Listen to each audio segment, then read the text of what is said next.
And we are live. What's up, guys? Welcome to the Fresh Fit Podcast, man. We got a lot to talk about, man, when it comes to Tory Lanez trial. I'm Meg the Stallion. This is why you don't dabble in the dark.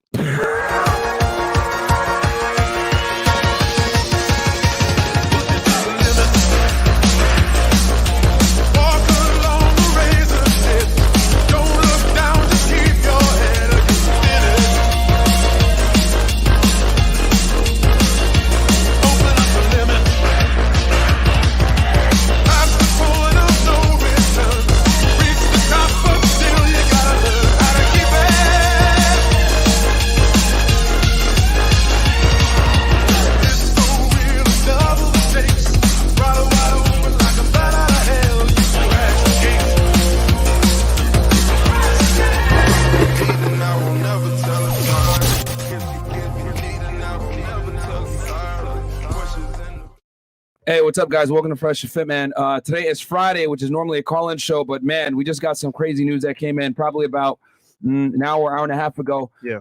Guys, we're live on every single platform: Facebook, YouTube, all the channels, Twitch, Rumble, everything is live because obviously we want to make sure that all of y'all catch this because this is a very important topic that we just had to cover. We're going to cover the whole Brittany Renner thing, but that's not going to happen because this is way more important. I know that Academics is live right now with Lasan STILL. We will definitely jump in there and give our take on it. Just so you guys, get a little bit of a backstory. Just check us out on Rumble, guys. Rumble.com/freshfit. Check us out on Megaphone, as you guys know. Listen to us audio there. This episode will definitely be on there. Freshfit.locals.com. Yeah. I'm gonna hit up Ak right now, real quick. Can you do the announcements? All right, we got here as well Discord, guys. Hop in Discord if you want to talk about life, dating, all stuff in between. Shout out to merch gang as well. Fresh Fit Podcast merch. Get the merch, guys. It's wintertime. It's cold outside, man. Cold world. Stay warm, man. We got YouTube Fresh and Fit clips. Guys, this is the best content in bite-sized form on the Clips channel. Go sub to that channel because look, guys, I need to watch it. You don't watch the channel. So go sub to that channel, guys. 1 million on the way. Let's go on that one. And then as well, my vlog channel, check it out. We're going to do a live stream tonight with Mia Khalifa. Reacting to our TikTok videos as well. So, make it. Oh, yeah. The Bimbo? Yeah, okay, yeah. Yeah. And then Myron's channel as well. Fed it? Yeah. Fed 1811, guys, which we're live on it right now. Real quick. So let me give you guys kind of the backstory of what happened with the Tory Lanez situation so you guys have a better idea. Academic's going to call us here pretty soon, probably on Discord, and we'll jump into the conversation. I know he's having a talk right now with Lasan. So anyway, basically, guys, back in July of 2020 last year, Meg, Tory, and her friend, Kelsey, right, were at a party at the Jenner's house. And, they got intoxicated, extremely intoxicated. Yeah. And, Tory was kind of putting the Mac moves on Kylie Jenner. Meg didn't really like that. And they left, right? And they there's some disagreements on did they leave one time, then come back, or whatever it may be. But I'm just going to say, keep it nice and simple for y'all with the summary. They left, and Tory ended up leaving with them. An argument ensued in the vehicle, which we'll talk about that in more detail when we jump on the other stream, what they were arguing about. But an argument ensued between all three parties, Meg Thee Stallion, Tory, and Kelsey. At some point, the vehicle stopped. Meg got out, and then there were some gunshots fired, 5 to be exact. And Meg ended up getting some of that shrapnel in her foot. She alleged that Tory said, "Dance, bitch, dance." She turned around and she saw him shooting at her over the window. And she also claimed that is because she said his music was trash. Yeah, there was an argument about about his music. There was an argument about Kelsey between Megan having sex with men that she had put Kelsey on with before. Just for context, Kelsey is Megan Thee Stallion's best friend / assistant. They've known each other since college, and then during the trial, a whole bunch of different things went down. I went into detail on this on Fed 1811. So I'm sure if you're tuning into this stream, you more than likely know the general facts and circumstances surrounding this case. But let's see here. Let me. We should be getting a Discord call here soon. And the whole point here is that the evidence does not show in any form or fashion that Tory did it indefinitely. It's like, okay, now there's a air of a mystery because we don't know for a fact that he did it.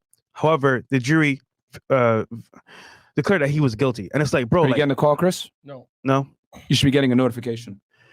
Yeah, this is crazy, though, because, bro, I mean, dude, we knew from all the evidence in the court, people testifying, bro, no one knew for a fact Tory did it. However, I don't know what's happening.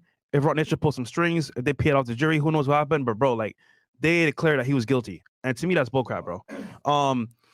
We can talk about more academics here as well, but it's just wild, bro.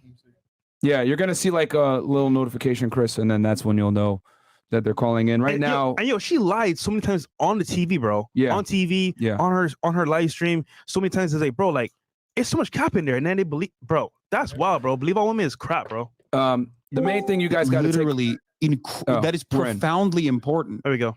That's her account that literally played a significant role in launching a criminal investigation. Is that? But again, are we arguing what we think happened, or we're arguing what should be proven in court? If someone says I lied, like, okay, you can play the statement all you want, but I lied. I'm telling you the truth now. Is that person credible? Yes or no? Wait, I'm sorry. Can you repeat that? Okay, you're going off what Kelsey said in September, but she literally showed up. I lied. I lied. She's saying I lied then, and I'm under oath now, and I lied. So I told you, I'm telling you I lied then. What's up? Are you going to say, okay, we're going to just ignore the fact you're telling us you're lying? And we're going to. I don't think she never said she lied, by the way. She did say she lied. She said she lied on her testimony. That's a big part of the reason why she took the Fifth Amendment. Where did she say she lied on her testimony? She just said she can't remember, which is inconsistent for sure, because it was very clear when she was offering evidence to launch this criminal investigation. But I don't think she ever said I lied. She just said I can't recall. Yo, Ak, Myron's here. We just joined in. Are you guys talking about Meg the Stallion right now? Or are you guys talking about Kelsey in particular? We literally just joined. We're talking about Kelsey's statement. Okay. He's using the one from September. I'm using the fact that she got on the stand and said, fuck that. I did not tell the truth. Yeah. She never no. You can't embellish in this circumstance, because this is pretty important. Okay. She never got on the stand and said, I fucking lied. That's crazy. Yes, she did. She got on this. These are the facts. These are the facts. This is what happened. Okay, no. Before you say these are the facts, I want you to actually show me the facts, and not Milagro Grams, who has been proven time and time again that she was, Okay, Mo Gagnat, who was there in person, who watched it, who is a lawyer himself. He literally said she took the stand. First thing she did was take the Fifth Amendment. You cannot take the Fifth Amendment unless you might be criminally culpable for a crime. Then they said, listen, we'll give you immunity if you testify. Keep in mind that you can still you can plead the Fifth regardless. Like, you can just refuse to testify. Hassan, I hate to say this to you, bro, but I used to investigate criminal activity. I used to be a former federal agent. I know you're a Fed. I know. So I've seen. I used to be talking about. I'm telling you, you cannot take the Fifth Amendment, okay, unless you're criminally culpable. That is why Gunna is not protected if they call him to testify. He has to testify. What? No, you can definitely say I plead the Fifth. It doesn't matter if you're like criminally culpable or not. You can still refuse to testify. No, you cannot, because you are compelled to testify, right? If you don't have a Fifth Amendment privilege. No, it's a right. You can just say that you are pleading the Fifth, regardless of whether it's because you're incriminating yourself or not. You can only take the Fifth if you might incriminate yourself. You cannot take the Fifth in any other circumstance. You are compelled to testify. No, you can still. No, you definitely still can in any circumstance plead the Fifth. It doesn't matter what the truth is. Hassan, I hate to say this, bro, but I thought you were smarter than this. You can plead the Fifth, even if that doesn't immediately mean that you are self-incriminating. If that was the case, then that could be used as additional evidence, like you guys are trying to do right now. But that's not the case. But she's not the one on trial. Like in colloquial, in like the in normie speak, we always assume when you plead the Fifth, oh, that means they're guilty, like they're incriminating themselves. That's what we say, but that's not the case. You can plead the Fifth even if you are not actually incriminating yourself. That's kind of the point of being able to plead the Fifth. Okay, then you know what? Let's use your logic, it be used against you as evidence. Let's use your logic then, Hassan. If that was the case, why did her lawyer fight tooth and nail to get her immunity? Ooh. Here we go. Exactly. I don't know. Exactly. Bro, just take the L. Just take the L. This is the 14th of December. So this is Tory Lanez and Megan trial day 3. Kelsey takes a stand. She admits to lying to prosecutors about everything she told him in No, September. you're reading No Jumper right now, who literally, by your accounts, got DJ Academics. They jumped the gun and literally posted about the verdict coming in before the verdict had actually come in. You can't just use their one-sided assessment of the events that took place. You originally went to Megan Cuniff. I'm watching your stream right now. You couldn't find the actual thing that you wanted out of her, so you went to find the No Jumper tweet. If you give me Megan Cuniff's actual court reporting, then we can have a conversation. I got it. It's like you citing yourself. Come on. Hassan, you're missing the point here that Kelsey, right, changed her story. She went in and did an interview with actually the prosecutors, not even law enforcement, which is another big red flag. But she went ahead and did an interview in September. Wait, say that. What's the red flag? The red flag is she did an interview with the prosecutors with no law enforcement there, which is a huge red flag because prosecutors are not supposed to be direct witnesses in witness testimony when you're doing a criminal investigation. There's supposed to be an investigator there. And the reason why there wasn't an investigator there is because the lead detective, Stogner, right, he has some issues. No, with you can definitely have prosecutors directly question witnesses. No, wait, what? You need an investigator there.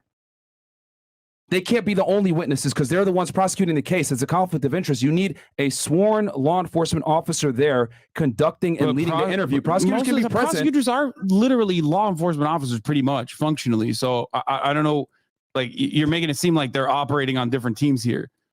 Yes, they do work together. However, you need an agent, a detective, some type of police presence there to do the investigation and to do the interviews, bro.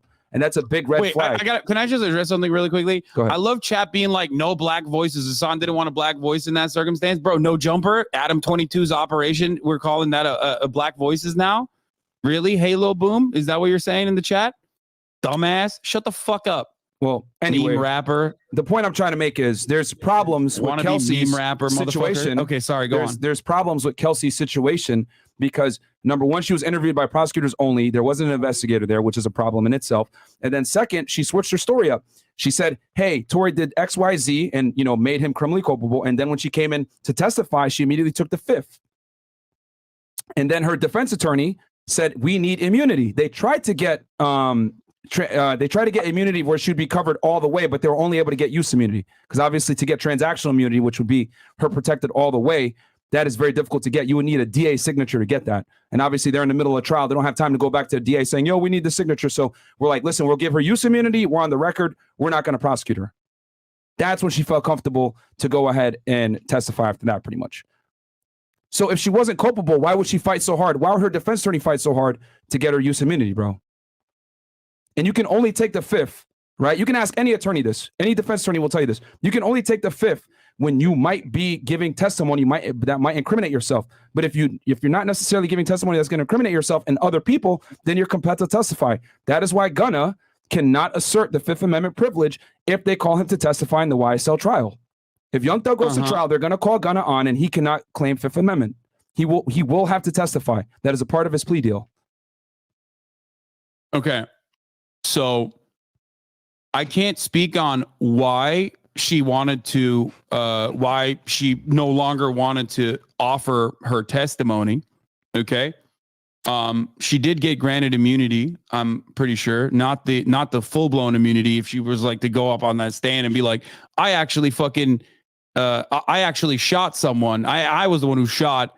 Well, if she did say that, she would be then protected. all of a sudden your case falls apart. Of course, the prosecutor is not going to fucking do that because someone could very easily fall out of favor with the victim, like Kelsey and Megan did, and then turn around and be like, you know what? Actually, I'm the one who shot it, but guess what? You guys gave me the fucking immunity. You know what I mean? Like that's. Well, she could have went on the stand and said that though, because they gave her use immunity, which means her testimony that was given in that circumstance could not be used against her. However, that does not mean that law enforcement can't go interview other witnesses and build a case. Inconsistencies. She could have very easily said, "I am here to tell my truth. I'm going to tell you exactly what happened, and I was wrong originally." She didn't even say that.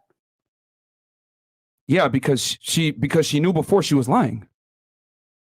She got on the stand, bro, and said, I lied. But you just explained that she got immunity from the original lie that she had told.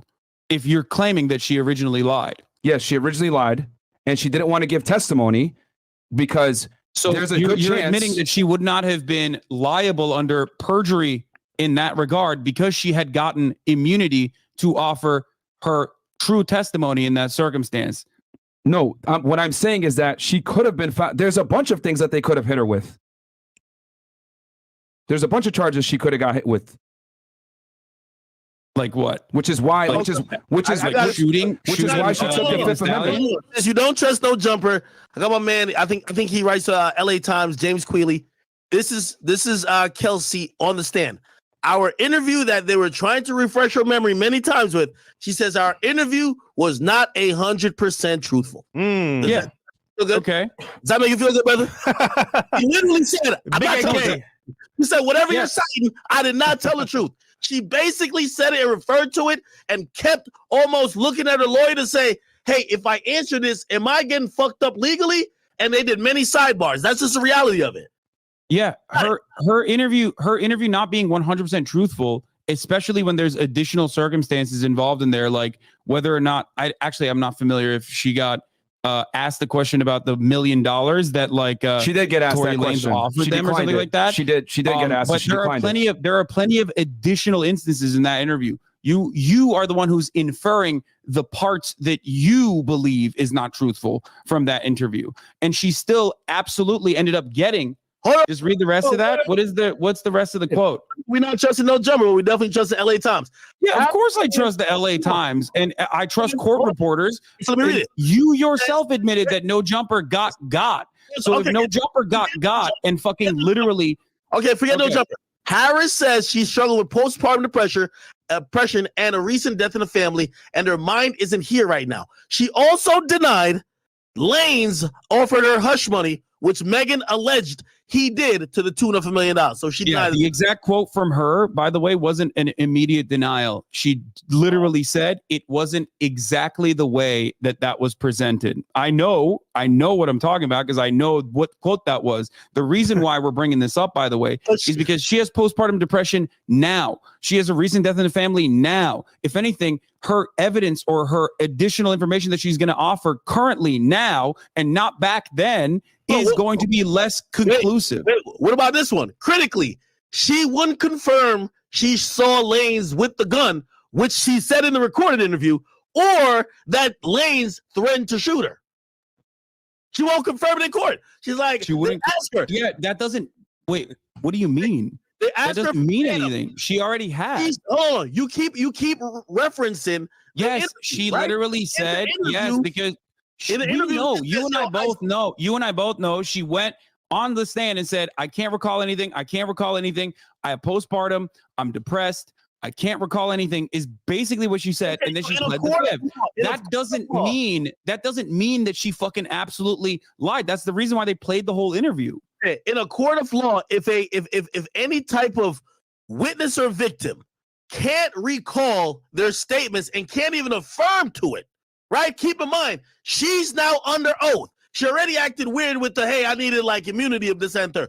She can't co-sign the majority of what she said in a goddamn interview, right? You think that the jury should be like, okay, let's just believe her. Really? Come on, brother. Well, first of all, the jury did believe her, ultimately. The jury believed Megan the Stallion, who also is a witness in this circumstance. The jury also believed what she said originally, which is important to address in this circumstance.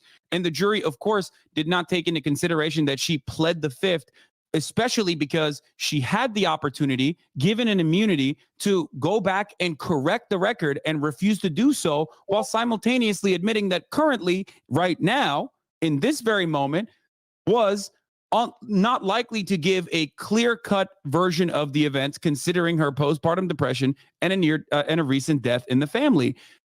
That's what I'm stating. That's the reason why the jury deliberated in the way that it did. Oh, hold on. Yeah, but you're missing a point here, Hassan. See, here's the thing. Tory gets that Fifth Amendment privilege to not testify and not being used against him. Kelsey does not. Kelsey's a witness in the case. She's not the one on trial. So if Tory asserts, I know, but you can still say some dumb shit or potentially think that you're incriminating yourself, or ultimately say, please let me finish. You have the right to plead the fifth. Please let me finish. You have the right to plead the fifth, regardless of whether or not you're actually incriminating yourself or not. You just have that right. That is a right that you have. You're just rambling, bro. Bro, I'm telling you, Tory gets the privilege of them not being able to judge him for taking the fifth. Kelsey does not, because the Tory is the one that is accused. Okay? That is the reason why. So when Kelsey doesn't get that same Fifth Amendment privilege to that level as Tory, because he's the one that's actually being charged in a criminal case in a criminal court of law in the United States. So Kelsey doesn't get that, which is why she was like, I need immunity if I'm going to talk, because she is compelled to testify. That is why she asked for immunity in the first place. Look, go ahead. You said that you have to be guilty to plead the fifth. That is not the case. You don't have to be guilty. Just for the record. You have to be potentially liable, right, from a criminal standpoint to invoke the Fifth Amendment. Any statement that you may give can incriminate yourself. May validly claim the Fifth Amendment privilege against self-incrimination. If you are an innocent witness, you can still plead the fifth. That is precisely the reason why we look at pleading the fifth as a right that people have and not as an indication that that person is somehow criminally liable, which is what you guys are doing right now. Okay? You can only take the entire concept behind pleading the fifth would be null and void if we automatically assume that that person is fucking guilty every time they pled the fifth. No. Pleading the fifth isn't an implication of guilt. However, you are making it seem as though it is. No. Well, I mean, one could take it as that, but if you have zero conflict with what's being asked of you when you're either subpoenaed and you're on the stand, you got to answer. You can't just magically say I plead the fifth and then say the judge says to you or you and your attorney, hey, okay, let's figure out why you're pleading the fifth, and you're like, no, just because I want to. They're not going to just be like, okay, you got it. Like, here, I'll tell you the Supreme Court decision that the justices made on this regard, because like people do plead the fifth sometimes when they're innocent, or they might be afraid, okay, of one reason or the other. It's normal. The criminal justice system is fucking ruthless, right? In the 2001 Supreme Court case, the justices noted that the right against self-incrimination provided by the Fifth Amendment in Ohio versus Reiner, the court case that I was telling you about earlier, okay, that the Fifth Amendment protects the innocent as well as the guilty. The court added that a witness may have a reasonable fear of prosecution and yet be innocent of any wrongdoing. The ruling noted that innocent people might be ensnared by ambiguous circumstances. So her right to plead the fifth in this circumstance was given to her and was protected by the Supreme Court, specifically for situations exactly like the one that she was entangled in, where she could have very easily been fearful. She could have very easily been fearful that she might be fearful of prosecution. Now, granted, but she committed crimes. That's because she committed crimes. She committed crimes. No. But you're still doing that. But remember, you're still doing that. You're still claiming that she is guilty because she pled the fifth. If you're saying she's, but you are a Fed, so I'm not surprised that you think that. But anyway, let's go on. Let's move on. You're saying she's fearful of prosecution, right? You're literally alluding to the fact that maybe something that she did or could say would be in some realm of maybe being able to either the DA could pick up a charge on, right? We're not saying she's guilty. Yeah, it doesn't even matter though. It doesn't matter because what matters is what she felt in that moment. If she feels like she could be ensnared for any reason whatsoever, she has the constitutional right to be able to plead the fifth in that regard. That's it. And that's what she did. She exercised it. Hassan, do you not see that she was the prosecution's star witness and that is problematic? Problematic. In opening statements, I do feel like the star witness was probably the person who survived getting shot, but you know, she was a witness. Yes, she was one of the big witnesses. Yeah, in that but regard. Here's the thing: that's Meg. Meg is obviously the victim, so that's going to be a witness in itself. But I'm talking about the prosecution's star witness from a, how do I say this? From an unbiased standpoint, according to them, was Kelsey, and they talked about it in their opening statements. Kelsey's going to come in and weave everything together. Yeah, when you get shot, you are a little biased. That's true. But, you know, you would probably be biased against the person who shot you. In this case, if you claim that it is Kelsey, then she should probably be biased towards her, right? What? No, what I'm saying is that the prosecution in opening statements used Kelsey and said, Kelsey's going to come in here and weave together all our evidence. They were relying heavily upon what? A jail call, a text message, okay? And then also Kelsey's testimony. That's what they were weighing heavily on. And then for everything to make sense and come together, they needed Kelsey's testimony. So when she gets on the stand and takes the Fifth Amendment as the prosecution's main witness, mind you, that is problematic. Well, she, like I said, originally did allow this entire thing to come together with her testimony. The text messages are also pretty damning too, like saying 911, Tory shot her, Tory shot Megan. But that doesn't necessarily. Why do you think she texted that and then also gave corroborating evidence to that? And we're hyper focusing on like her pleading the Fifth, which is her constitutional right to do so for any reason. You know what I mean? Like she could just do that, which she did. She exercised that, but we just refuse to think about why she texted that. We don't think about why Tory apologized to every party involved. We're not looking at any of those instances because prosecutorial witnesses don't take the Fifth, draw reasonable doubt out of, like you're working for the defense team. You're making an inference that the apology is for the shooting, while you're definitely absolving the reason why she would say I'm not taking a stand, period, unless as soon as she got on the stand, she said I'm pleading the Fifth. It's not that she was asked anything as soon as she got there. But so you want to make the inference that the apology from Tory, which was innocuous, honestly, didn't say what he's apologizing for. Say I'm sorry. That's all he said. But you're saying that's for the shooting. What do you think? So wait, you think he's apologizing because like an altercation happened where like Kelsey shot Megan, right? That's what you were claiming. No, because they fist fought. Yo, Hassan, it's because he exposed the whole situation for the shooting. Because like, look, if I was involved in a situation in a love triangle, as you claim, right?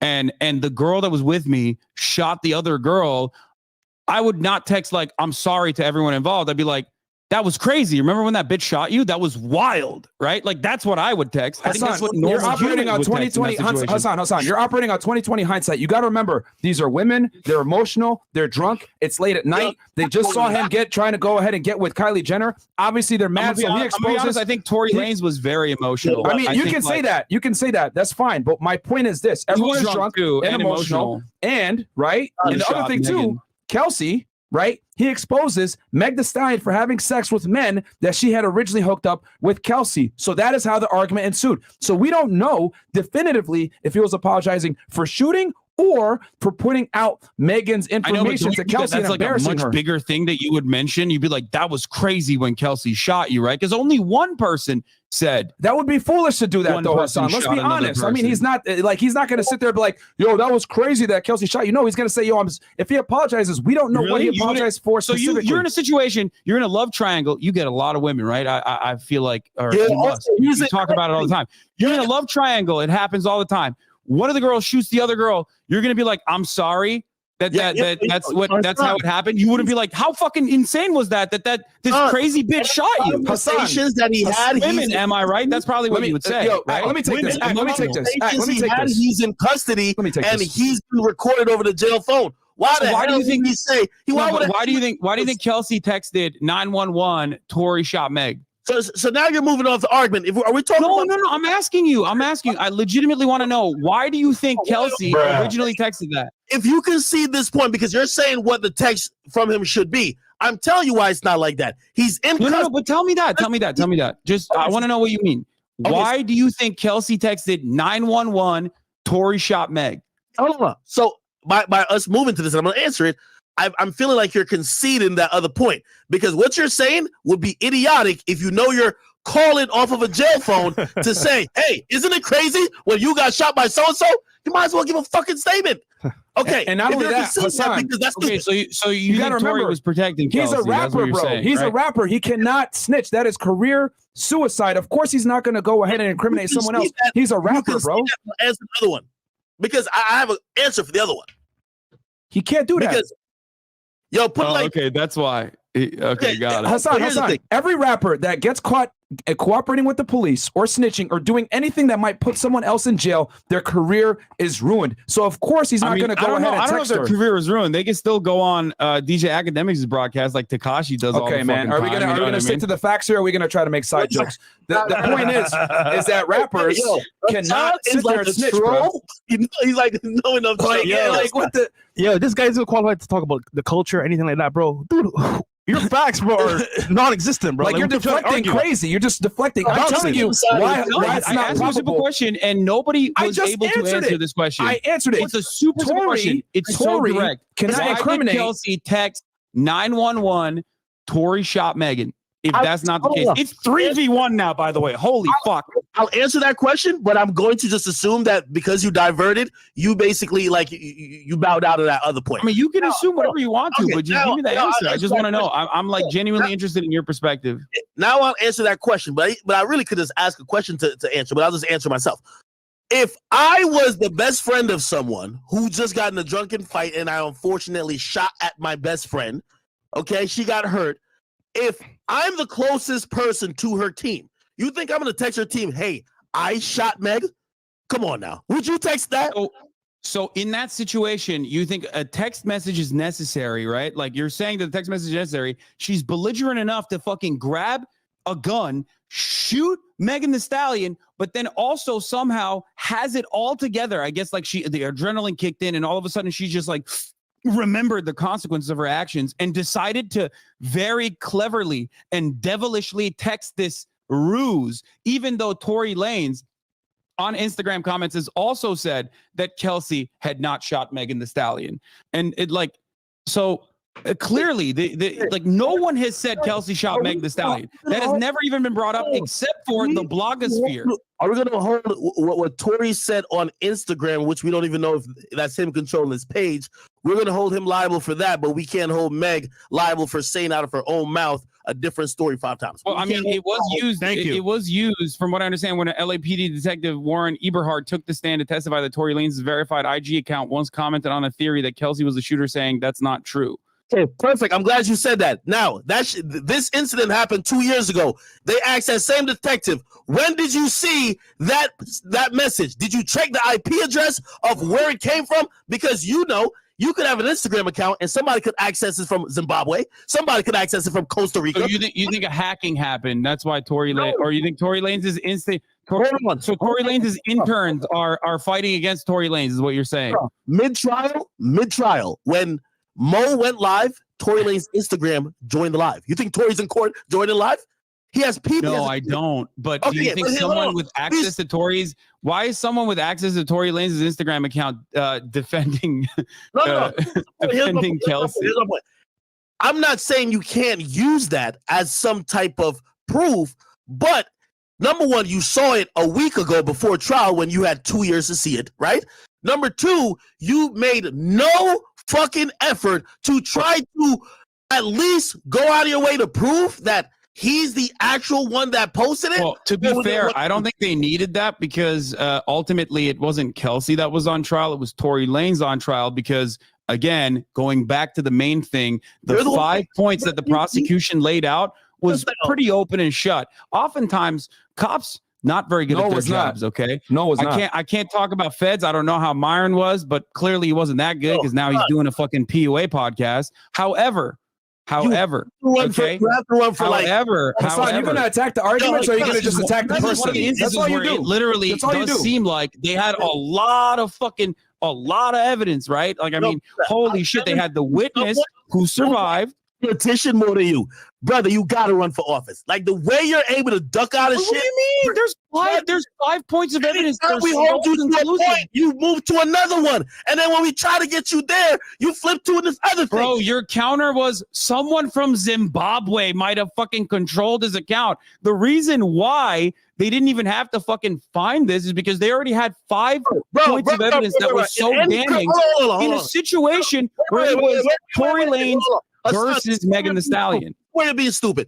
You cover all type of shit, even if you're covering like the search warrants that was like executed in Mar-a-Lago. Come on, you know if you're gonna use someone's social media writings and presence, nigga, at least motherfucking execute a warrant.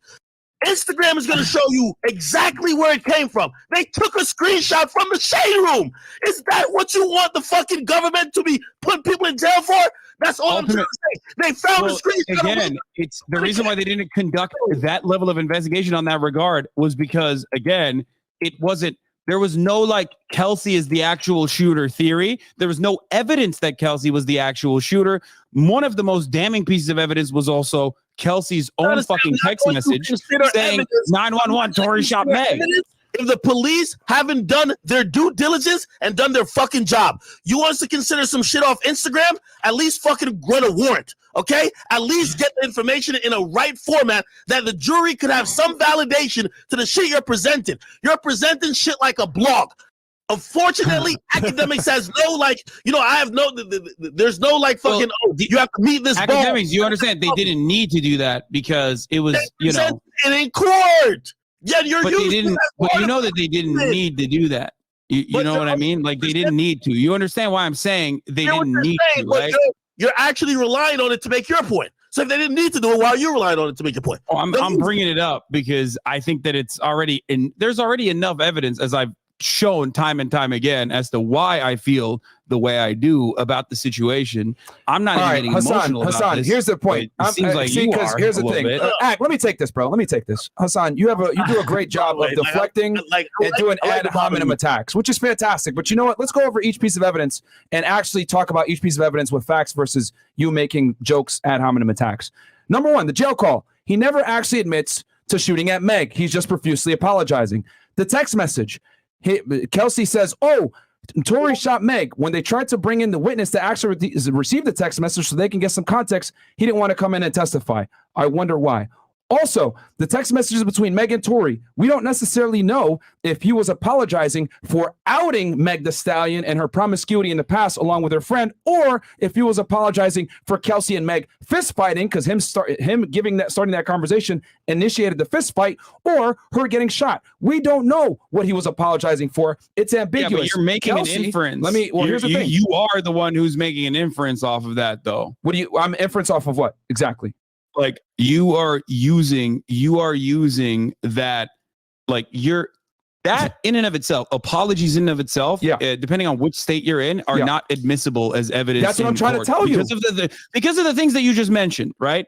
Like, but do you not see my logic here? As evidence that's what he's saying. Hassan, I'm not using that as like evidence. I'm telling you, I'm going through that in and of itself, when we're having a conversation between normal human beings, is kind of odd.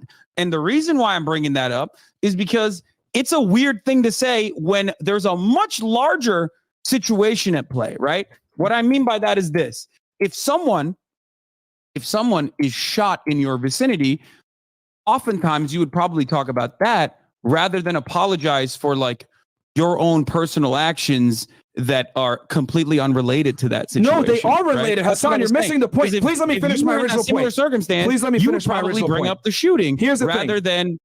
Rather than fucking apologize. Here's the thing you got to understand, a minor argument. Let me finish my point.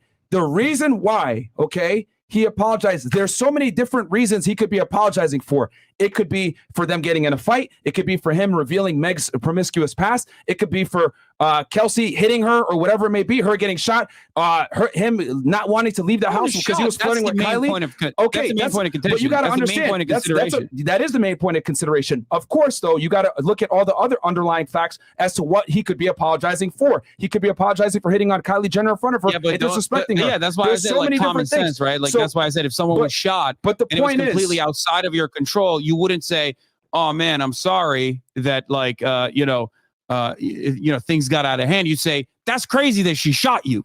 He can't say that, Hassan, because he's a rapper and his ability, right, to sell records and make music is contingent upon his image. He cannot sit there. We're making a lot of inferences. No, it's not an inference. It's common sense, bro. When anytime a rapper, that common sense, bro. Let me finish. Please let me finish my point. If he's a rapper, why is he apologizing? Because he can't openly say. He can't openly say, "Yo, that's crazy that Kelsey shot you." He can't do that. Five other cases. I can cite five other cases where a rapper who should have knew information about what actually happened, even if it happened to their own friend, just shut up. Most notably, Busta Rhymes, who his bodyguard, one of his best friends, got killed. The bodyguard's mom was crying in court. "Hey, why don't you cooperate?" He didn't say anything. That's just what it is. I know. He didn't want to cooperate when his friend got killed. There's a difference between like saying it in court and saying it to the person that you're having a conversation with. If you're having a text message conversation at that time, when you think that like you have an ongoing relationship with that person, so much so that you're trying to fix it by apologizing to them, you would probably fucking still feel comfortable enough to be like, how No, he crazy is wouldn't. it that they? Well, he's how got to have crazy is it some that Kelsey semblance shot you? that those Is what text you would say. messages are going to be used in a criminal court. Hassan, you keep neglecting the point I made. One of the conversations, right, is Tory incarcerated calling on a jail phone. Why would he say anyone's name? You think he's in YSL? No, he's not going to say anything. Hey, I'm sorry this has happened like that. No more details, no more, no little, whether it was you or not. If you ask anybody from the urban hip-hop culture, they would probably say you shouldn't even make the call. Yeah.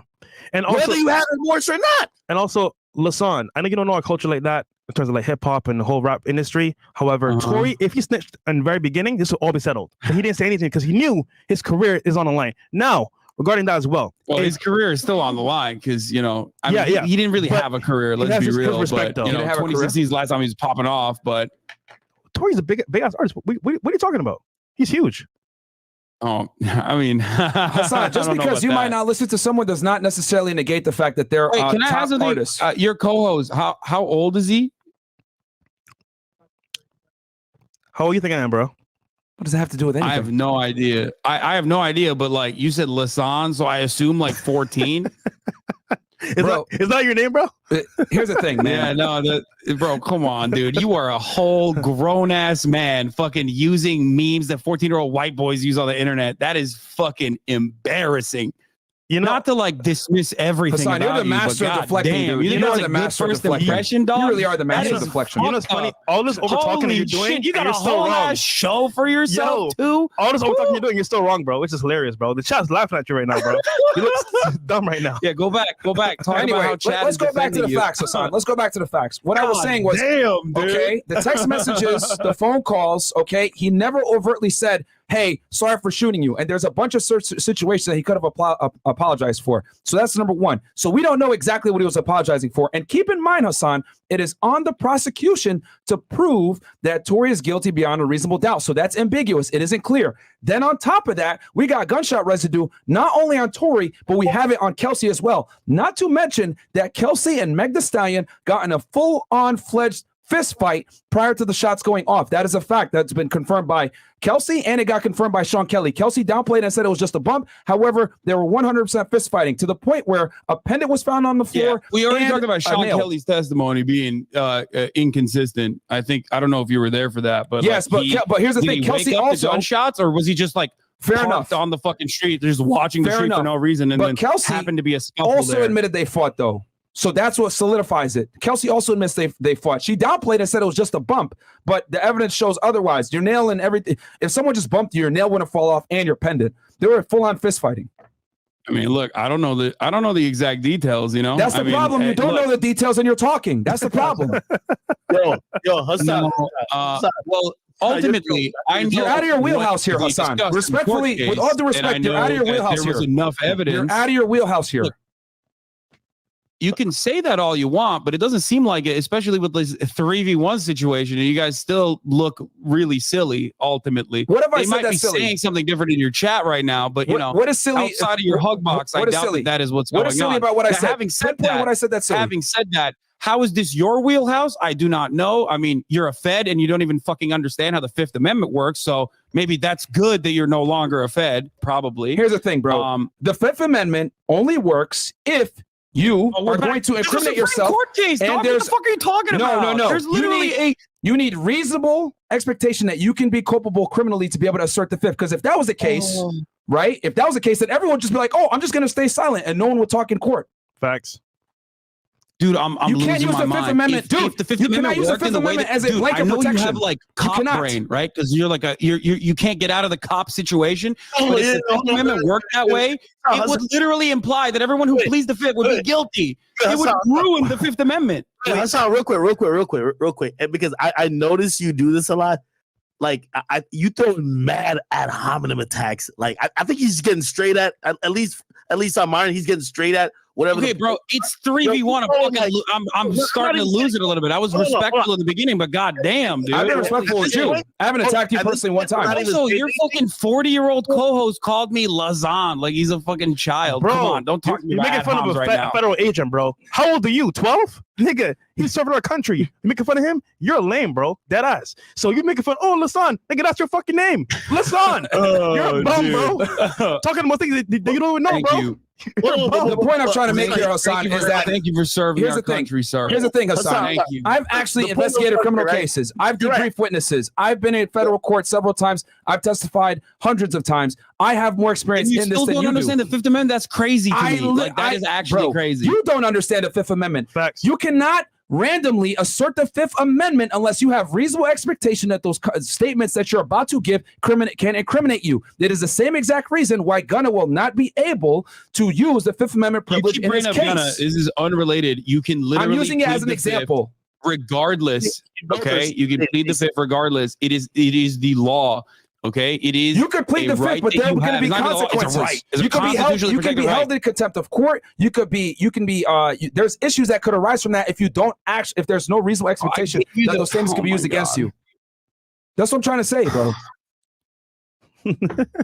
I know what you're trying to say, but you're wrong. And I told you that there is a Supreme Court case on this exact issue that you're talking about.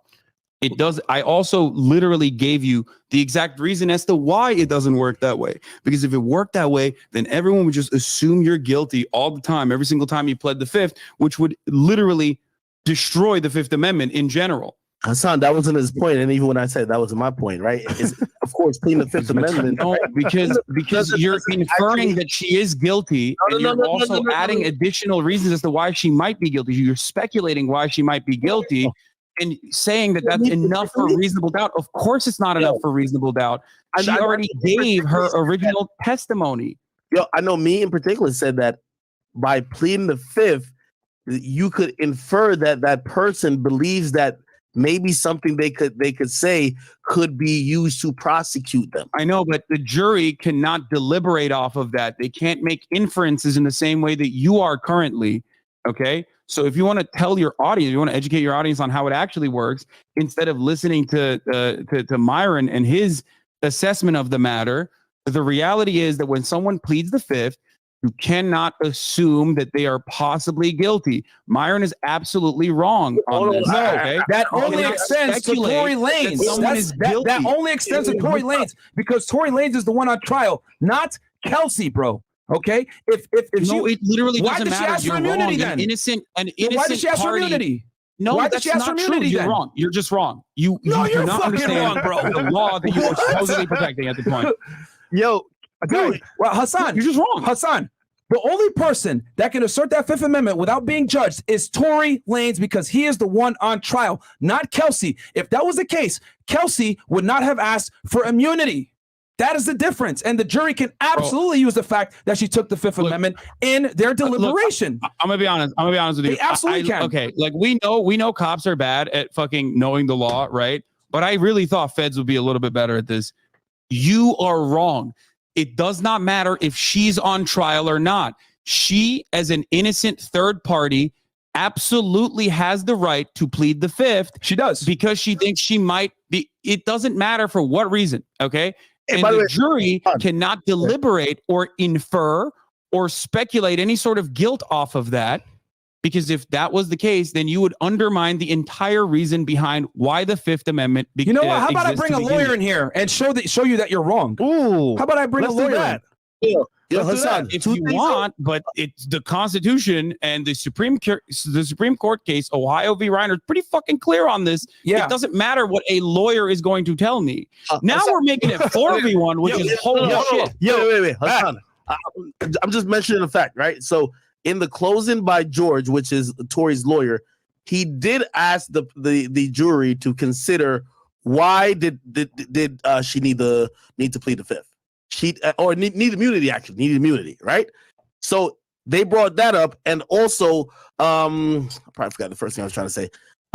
When she so after she got immunity, like the judge, she did try to plead the Fifth while on the stand still, and the judge forced her to answer a few things. Yeah. So I just don't understand. Like, Lasan, just to make this very clear, you're telling us that you've never been in the courtroom yourself, telling us about the Fifth Amendment, and you have an ex-Fed here telling you to your face what it is. This is a dumb argument, bro. I mean, you're not qualified at all, bro. I really However, hate we can bring a lawyer to say here this, but to yes, also bring it as first well, of bro. all, yes, unfortunately, the reality of the situation doesn't change when you tell me that someone has been a Fed, and that is the reality. Like, I know you're trying to desperately at least like create some position of authority here, but that doesn't change the reality of what I'm telling you. Yes. You're Googling answers, bro. You've never been in a courtroom yourself. Surprising. It is surprising to me as well. I mean, okay. Yeah, I'm a Googling expert, I guess, but ultimately I'm still correct and you're still incorrect. And also, you're not the Fed, so I don't know what the fuck we're even talking about this circumstance. I'd rather be a Googling expert that is correct than be the second in command next to a Fed who is incorrect. You're still wrong, though. Like, what are you arguing here, bro? Okay, I'm beginning to like you. My bad. I take it. You're dope. You're fucking dope. You're dope. Thank you so much, bro. Thank you so much, bro. The whole conversation. The whole conversation. You're dope. You're dope. You're dope.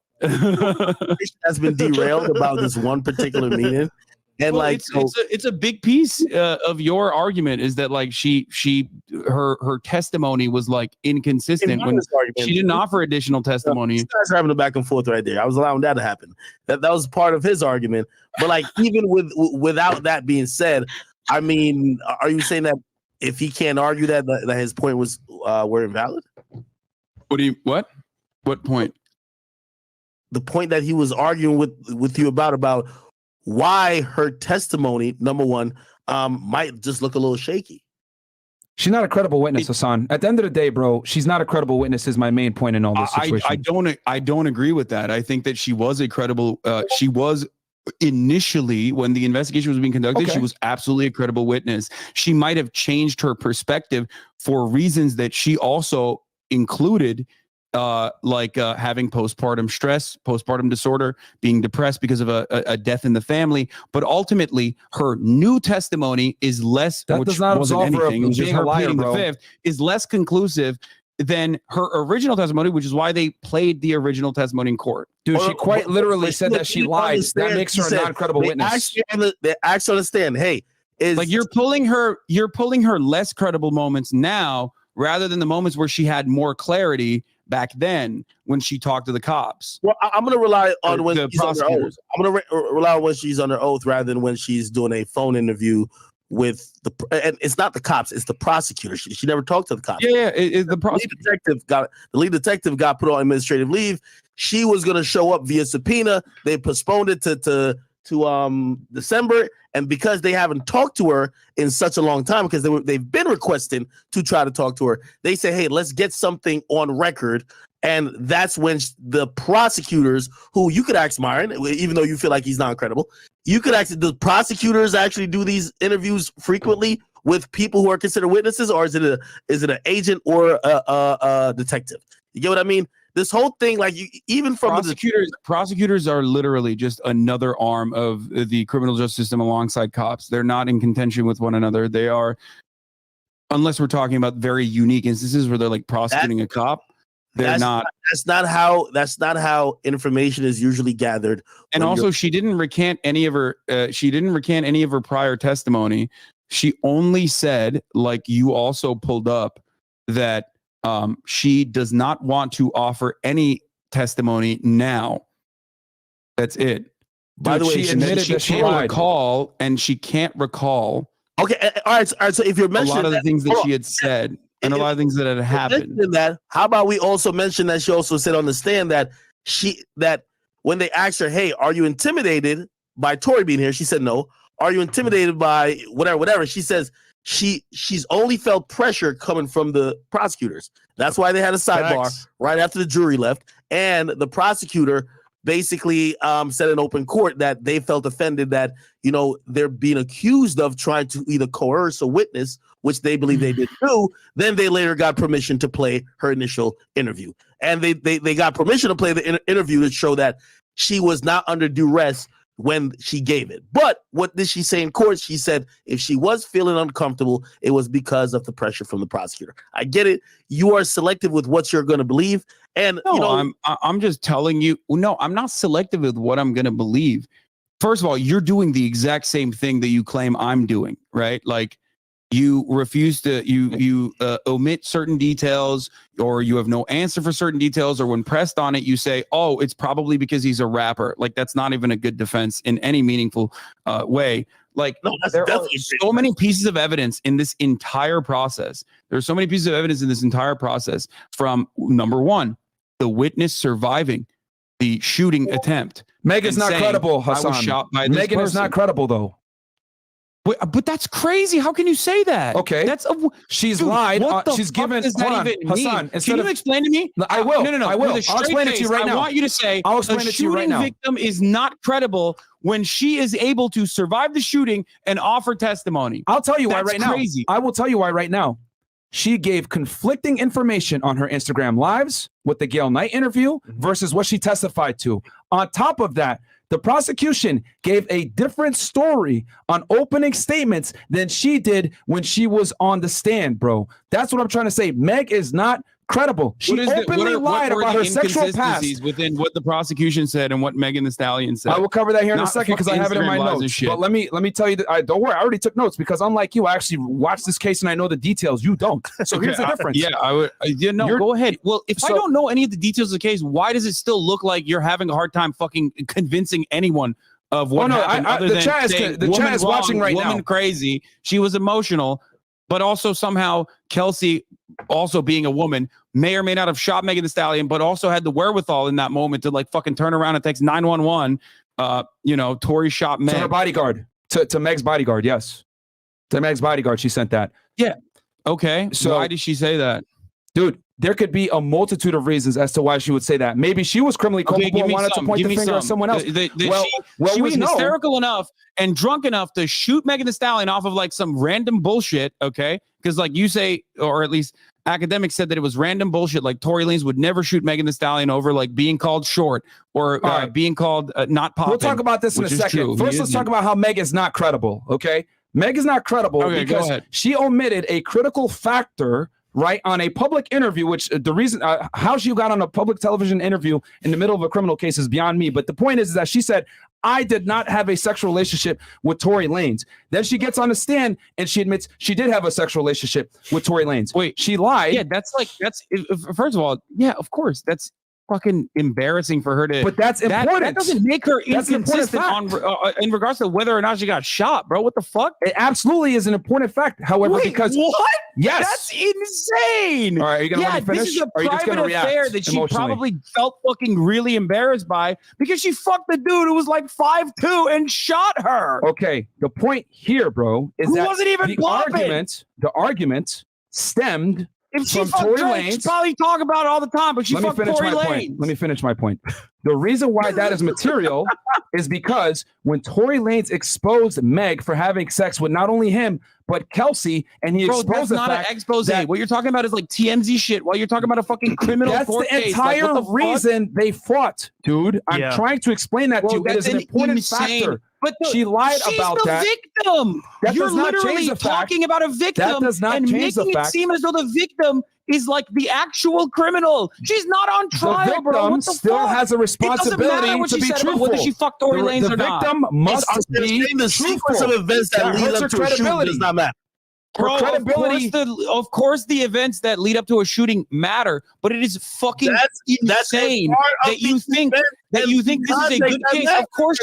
Of course, Tory Lanez went to jail. Hassan, you're being emotional right now. You think that that's a good enough defense? Hassan, you're being emotional right now. Let me finish my point before you go crazy and just react versus actually listening to what I'm saying. What I am saying is that she is not a credible witness because she lied in a public interview saying she did not have sex with Tory Lanez. Now, before you get outraged, the reason why let me finish. The reason why that is extremely important is because the entire fight is predicated on the fact that she had sex with Tory Lanez because she backstabbed her friend Kelsey. Kelsey went to Texas because she had COVID, and Meg Thee Stallion started a sexual relationship with Tory. That is why the fight ensued in the first place. That instance Yeah, caused Kelsey you know and Meg to fight each she other. Still got so it's shot though, important by Tory Lanez. But, but here's the thing: she has to be credible and be honest. She was not honest about that. No, that part doesn't matter. It that does part matter. You can fucking make an argument is like a matter of personal privacy. So of course, what she's saying in public, in a fucking interview in public, when she's embarrassed to admit that she fucked Tory Lanez because he wasn't even popping. Okay, but that's the point I'm trying to make. Entirely Hassan. irrelevant. Like that's not something she shouldn't have done the interview. Then why she shouldn't have done the interview? That's the reason why Tory Lanez lost, by the way, because that's what the argument the defense made. Okay, as though that was like a serious way to fucking defend this person. Bro, she wasn't like, embarrassed. There's a picture of Tory and Meg Thee Stallion bent over with Tory. She's not embarrassed, bro. That's cap. So that argument is flawed. She's not embarrassed at all. No, bro. I think she's well. You know, you do things, and then you might be embarrassed by them afterwards. Is what I'm saying. You know what I mean? Well, like, Hassan, that's cool. But the point I'm trying to make is that you cannot argue the point that her having sex with Tory is not a part of the case. That's very important because that's what led to the entire argument and the fight. Public interviews and saying something in a public interview, especially when it's like, you know, the person who shot you. And being embarrassed to admit that you fucked that person. Did Megan Thee Stallion lie? Yes or no? Also, did Meg Thee Stallion lie? Yes or no? About what? Did about she lie about Tory her? Lanez? I guess she did. Who gives a fuck? What do you mean? I'm saying who gives a fuck? She got shot. So she lied. So that in itself hurts her credibility in a court of law. That hurts her credibility. That's crazy. That's crazy. It does. It's like. No, you're not understanding what I'm trying to say here. Please. Okay, I'm gonna say this again. Sure. What she said in the media, okay, is completely irrelevant, especially because it does not pertain to the one-to-one immediate fucking back and forth that occurred that night. Okay, it's not like she fucking lied about. She ever said like Kelsey actually shot me and then went back. If she had said that, then you have something. But her saying, I never fucked Tory Lanez, he's 5'2", and he's got no fucking hits since 2016, that's irrelevant. That's not relevant to the subject matter at all. But I know you want to make it relevant to the subject matter, though. But she didn't actually lie about any of the fucking information. The first time she actually made a statement, okay, to the cops was still to defend Tory Lanez, to say that she stepped on glass, even though that was not the case. That was a lie too. You get that, right? Yeah, that was a lie as well. Yeah, of course, that was. And she admitted that. She admitted she lied. So what you're missing here is that when you lie, is more relevant. That is more relevant to the case originally. No, her credibility is relevant because she lied. She multiple times mentioned why she did that. She also mentioned why she did that. Ultimately, it doesn't matter though, because if she's lying about that, if she's originally defending Tory Lanez, right? If she's originally defending Tory Lanez, okay, why did she turn around and blame Tory Lanez afterwards? What do you think happened there? Do you think it was because a criminal investigation was launched and then she had to fucking tell the truth, despite the fact that knowing full well that there would be dudes like you that will come after her and be like, oh, she's a fucking liar, even though she got shot. Did she even actually get shot? Who knows? You know, yada, yada, yada. Like, here's the thing, bro. Probably she didn't want to rock the boat. She wants to do PR. She's popping off. She doesn't want this kind of fucking attention, which she admitted time and time again. That does not absolve her of her responsibility to be truthful. That does not absolve her of her responsibility to be truthful, especially when she is the prosecution's witness. She shouldn't have given all these interviews, etc. I have another question for you. Her credibility is very important. Megan Thee Stallion a rapper? Yes, she is a rapper. Okay, maybe she wanted to fucking tell, maybe she didn't want to snitch because she's a rapper. Just like you said, Tory Lanez didn't want to snitch because he's a rapper. I think one is more valid than the other. No, she already snitched. She already snitched. What are you talking about? It's too late. She already snitched. And female rappers are not held to the same standards. Female rappers are not held to the same street ethics and codes that male rappers are. Nice try, though. Oh shit, dude. Yeah, that makes sense. That's just male rapper code. Okay, got it. Yes. Bro, come on. You argue like a 14-year-old Myron. Like, what do you mean? Oh, in my worldview, only male rappers have that snitch code. So there's a double standard there. Like, come on. Facts, bro. This is facts. Practice the stick so good. Come on, this is facts, dude. I mean, come on. I told you guys if the roles were reversed, I would 100% have the exact same fucking take. Okay, if Megan Thee Stallion shot Tory Lanez and the other party involved there was like, yo, Megan Thee Stallion shot fucking Tory Lanez, I wouldn't turn around and be like, let's look into this a little bit further. Let's be more skeptical of the narrative here. Like, that's crazy. Hassan, It's like you don't ever get an open and shut case like this, and yet you still were able to simultaneously create a separate narrative here. there is no separate narrative. It's been documented several times where male hip hop artists have been asked, would you provide information to the police? And they would say no. Cameron famously went, I think it was either 60 Minutes or something, asked him, would you go to the police if there was a serial killer living next door? He said, no, I would just move. Okay. We gave the example of Busta Rhymes. T.I., his best friend got killed. He did not want to testify against the shooter. We're talking about completely unrelated things now. I'm giving you examples documented that rappers do not go to the police. And police are That's my argument. Quavo is uncooperative. He don't want to talk to them.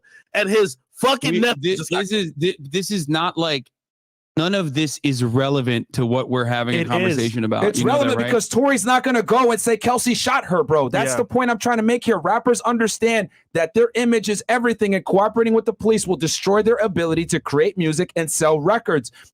And we're giving you these instances so you understand the severity of rappers coming out and providing information to police. Look at Gunna. As soon as he got released, he gave a statement through his lawyer saying this is only male rapper code, right? Like it's not female rapper code. Is that what you're saying? Male rappers are held to a higher standard when it comes to the street code, when it comes to hip hop music, bro. So yes. Do you think there are no female rappers who've done that? I'm sure there are, but there aren't the same consequences. Meg the Stallion still will enjoy a commercial success. Oh, this is crazy. I mean, this is a crazy conversation we're having, by the way. Like females and possibly domestic violence. For example, when Rihanna came out saying Chris Brown did whatever to her, everybody heralded her as very brave. Because she was fucking. What do you mean, dude? Come on. Hold on. Wait, so what? Like people are not. Why is your reaction like I'm upset at it? No, that's how it should be. But I'm just showing you the difference between genders. That's the only point. You're saying you don't. Oh, yes, because you're bringing up a victim. Okay, bring up an instance where someone fucking was the victim. Okay, and they didn't go to the cops. But it doesn't even matter because we have no.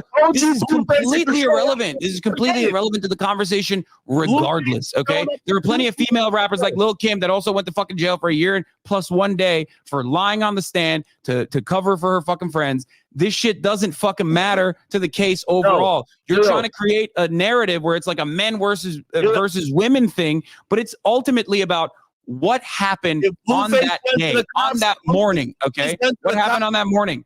If Blueface went to the cops for those 2 black guys his girl gave to him, we call him a snitch. If Jay-Z went to the cops if Jay-Z went to the cops after Beyonce's sister gave him a fucking 92 combo, it was straight chops, straight to his chest, we call him a snitch. I understand what you're saying, but that is completely irrelevant to the conversation unless you're talking about like you're trying to make the whole Tory Lanez apologized, but didn't say like, wow, that's crazy that someone shot you, stick by saying, oh, because like rappers don't snitch. That's not snitching. Going to the lawman is snitching. Saying what the fuck happened that night. That's crazy that you got shot. I can't believe this person shot you. That's not snitching. That's a text message between 2 friends at that time. Okay. You don't apologize to someone who is an enemy. You apologize to someone who you want to make amends with. So my point is, at that point, Tory Lanez was apologizing specifically because he was the responsible party.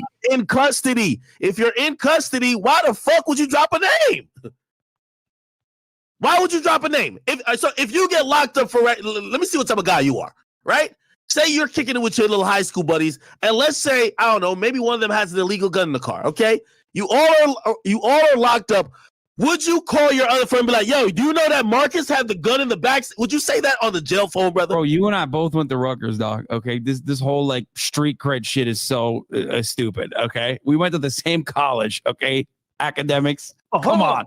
Wait, no, that's not about street cred. It's about, why would you say something on the jail phone? The statement you're getting that you're trying to use as 2 people privately talking to each other was recorded on a jail phone. You might as well just put it in writing for the jury. It's not like they ran a warrant on his phone later on and said this was a text message that you thought you guys were the only person going to see. Anybody who has gotten locked up or if people are doing crime, not saying that I was trying to say that you're a criminal or whatever, or neither am I. But here's the point. But listen, here's the point. you're acting like Tory should have said a name when he knows the fucking warden, or not the warden, but the person who is in charge of the jail is listening to his call. I mean, he ambiguously self-snitched is what I would say, regardless, ultimately, by apologizing. And you wanted him to say a name, so you wanted him to snitch regardless. Also, I thought he texted her. Am I wrong? Is that incorrect? I thought he like sent a text message as well. I could have been anybody. No, he texted one of them and he called one. He called one the night of. Okay. I mean, he called here's the one thing. The night of. Okay. Yeah. And when he So called wait. So the texting is not a jail phone, right? Like, so why do you think he did that then? You just yo Hassan, man. But I'm asking you a question. Come on. Why do you think? Why? Yo. So the texting is not the jail phone. He's not in custody. He's sending a text message. Why do you think he texted that?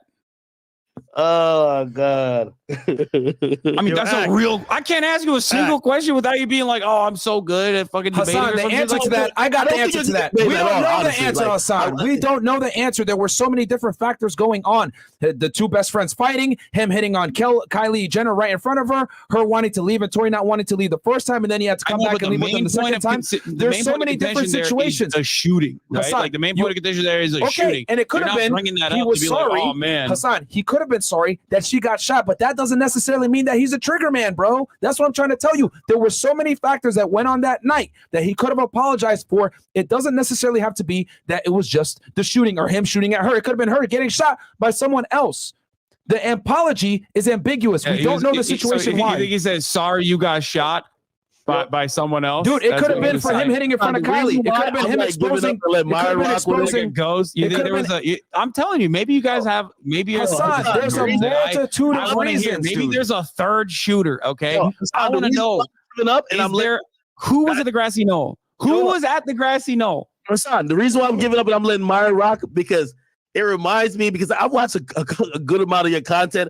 And you sound like the same dude who was debating with Charlie Kirk, man. And I felt like you was going in a circle while that boy was giving you the work. So I hear it now, and I'm like, yo, this is great. Let Myron deal with you because we're not about to just keep going in a circle, bro. Like, I'm already dizzy. Bro, yeah. You're refusing to even concede on small points that we can't even go forward, my nigga. Like, it's like you're like just what? I mean, but there's no. There are inconsistencies with respect to what Kelsey said afterwards, but we've addressed them, right? Like I already addressed them. I told you. But the fact that there are inconsistencies, I didn't address them. She addressed Hassan, it. She said it. You're missing the point. She said what she said. Whenever a witness has inconsistencies, that makes the witness less credible. Do you not understand that testimony needs to be uniform across all platforms? If you say one thing here, they get on the stand and give something here, that hurts your credibility. My argument is simply this.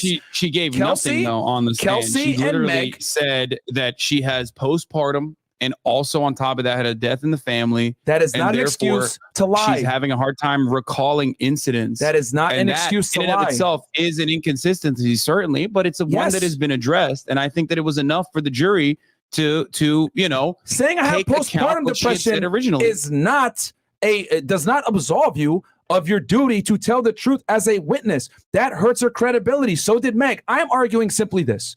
Kelsey and Meg are not credible witnesses because they gave inconsistent stories pertaining to the shooting from the beginning, between Meg getting on IG Live and giving different recounts of the event to her getting on a public interview on television saying she did not have a sexual relationship with Tory. And that was extremely material to the situation because a fight broke out, as said by Kelsey as well, due to Tory Lanez having a sexual relationship with Kelsey. So what I'm saying is that Kelsey and Meg are not credible witnesses. And then you add in the factor that they were all drunk. So that hurts their testimony even more. Megan Thee Stallion's not a credible witness? No. Because she didn't want to admit that she fucked Tory Lanez. Like, that's crazy. Come on. But that's a material fact that's important. In a TV interview, like unrelated to the fucking court case. Come on. Everything is related. Everything is related. Bro, public statements can always be used. That makes her unrelated. It's like, oh, you lied when you were 14 years old one time. So, like, sorry. No, sorry but she lied about the investigation. She lied about the investigation. You're not a credible witness. Yes, because she gave a differing story on a material fact in her own criminal investigation case where she's the witness. That is not a material fact. Yes, it is. That is not a material fact. A material fact would be, if you want to talk about material fact, you could actually bring up the fact we're not that talking about she that. originally said she stepped on glass. No. That I'm talking about material fact. her That is leaving out inconsistent. having The sex material with fact is Tory. not saying That's I didn't very fuck Tory important. Lanez. That's important.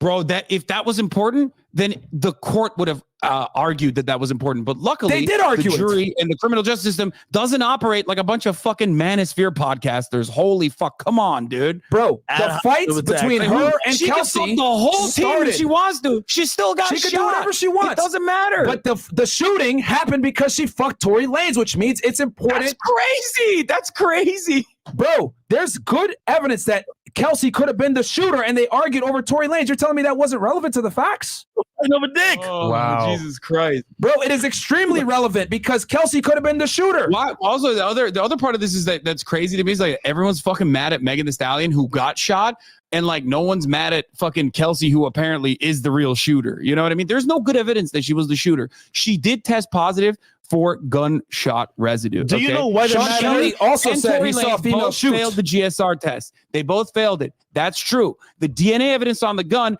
was inconclusive. That's also true. That doesn't mean that there was no DNA evidence for Tory Lanez. That does not mean that there was no DNA evidence for Kelsey. It was just simply that it was inconclusive. Okay. And in the court Those of law, facts are correct. it's supposed You to be are correct beyond a if you were reasonable to bring doubt. those What I'm up. saying is that there was doubt here. There was a significant amount of doubt. We got witnesses that aren't credible. We got DNA tests that aren't being conclusive. We got witnesses saying It doesn't matter. Yeah, of course, DNA can sometimes be inconclusive. That's why you rely on the entire situation. That's why you rely on witness testimony. And guess what? Here's the reality. Witnesses that aren't if you credible. shoot someone. Witnesses weren't if credible. you shoot someone, if they survive, you're kind of fucked.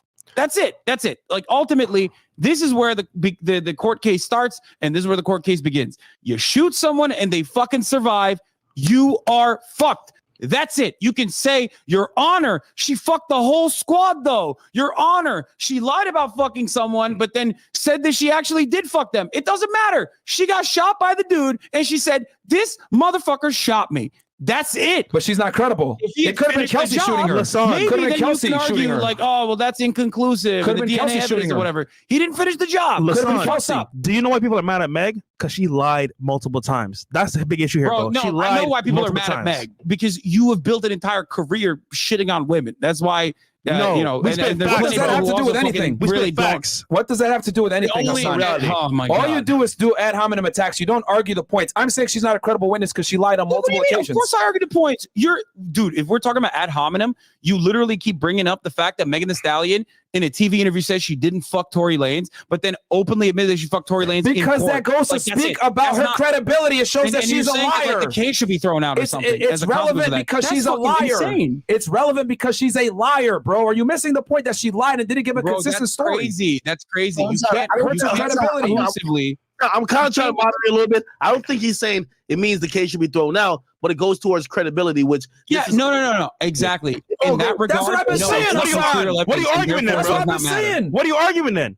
What are you arguing? Her credibility is hurt because she's lied and hasn't told the same story multiple No, times. It That's my doesn't point. matter. It is a private affair that she fucking said on television versus when she was under oath. Of course, that does not mean anything about her credibility. Okay, there are additional reasons as to why people sometimes feel conflicted about openly stating who they fucked. Okay, that's understandable. It's the most understandable thing. If you were a little bit more charitable in this regard, you would also recognize that. Come on. Okay, let's talk about how she didn't want to admit that her and Kelsey got in a physical altercation.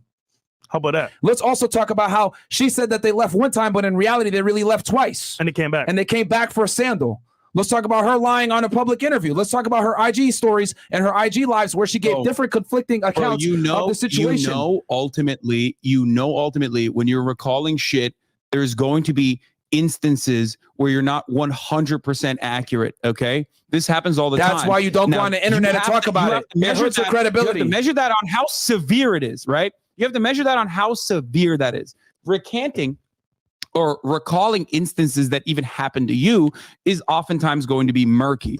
Now, if you are, let's say, a third party person who claims you woke up the gunshots and then change your testimony to, oh, actually, I was watching them fight, so I saw every single thing that happened, that's pretty inconsistent, especially because of your proximity to the situation. If you're Kelsey in that regard, your testimony, if it had changed dramatically, which it never did, right? Remember, It did she only change pled the fifth. She never dramatically changed her testimony. She never dramatically changed her testimony and was literally given the opportunity to address it with immunity in a court of law. Hassan, did you even see this trial? She gave a completely different account. Real quick, I'll let you guys go. Let me get a word in. So remember I said it's about credibility. And I think the way you even try to describe certain things is probably the reason why we're having the problem even kind of like understanding how this case even devolved how it did. Like when people are mentioning her sexual history, it's not to shame her, this and third. It's about credibility, right? Also, for example, she has a habit about drinking. I drink a lot every day. Okay, this is not to shame her, but no, I know I've seen you fall asleep listening to Drake. Yeah, okay. One of my favorite clips. But here's the thing, though. If we mention her drinking, it's not to shame her habits or her possibly being an alcoholic. It's probably to say, well, she was in a state of mind that she could probably not remember these details accurately. For example, like what Myron said, when she stated the sequence of events, she did not recall leaving the party, then returning. But her friend said that happened. Again, it's not trying to be like, oh, but do you think not remembering whether you left the party and returned is of the same vein as like being fucking shot in the foot? Like, come on. Of course, small details like that can escape you in a lot of instances. That's why witness testimony is oftentimes murky. There's a big difference between going, I got fucking shot in the foot by that 5'2" man right there, and saying, oh, I might have left the party, I might not have left the party. She never seen who pulled the trigger, and everybody else other testimony. That's not true. That's not true. She testified. That's not true. She testified that she turned around. Hold on, no. She never said she's seen who pulled the trigger. She said she literally turned around. She said, I turned my upper body around and saw Tory Lanez shooting. No, she never seen the trigger being pulled. She said she heard dance, bitch, dance. She looked over her shoulder. She seen Tory. Then she turned back around. I'll lock $1,000. We can lock on it. She never actually seen. So obviously, by circumstantial evidence, you'd assume it is Tory. However, going back to her state of mind and not remembering, though, according to the GSR report, Tory, if the gunfire happened at that moment, Tory had to be right next to Kelsey. They asked her, did you see, when you turned your back and you heard that, did you see Kelsey anywhere near there? She said, never seen Kelsey. Kelsey was nowhere in the vicinity. Right? Can you tell me? By the way, I already told you what happened in that regard. Megan Thee Stallion also said that she had turned around after hearing the voices. Also, Kelsey said she turned around as well.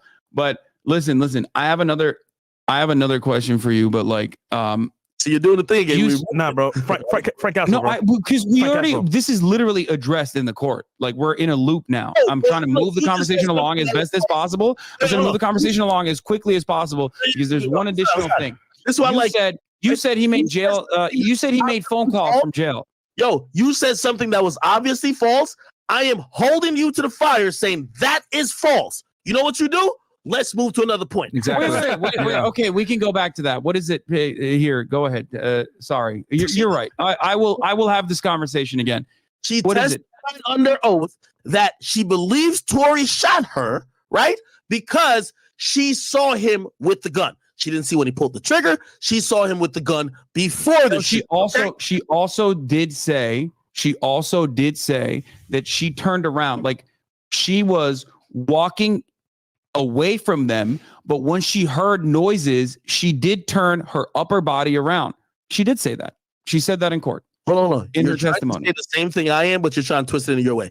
Yes, she. Wait, what do you mean? No, she turned. Hold on. We don't care what. Let's just find the quote. Let's just find the quote.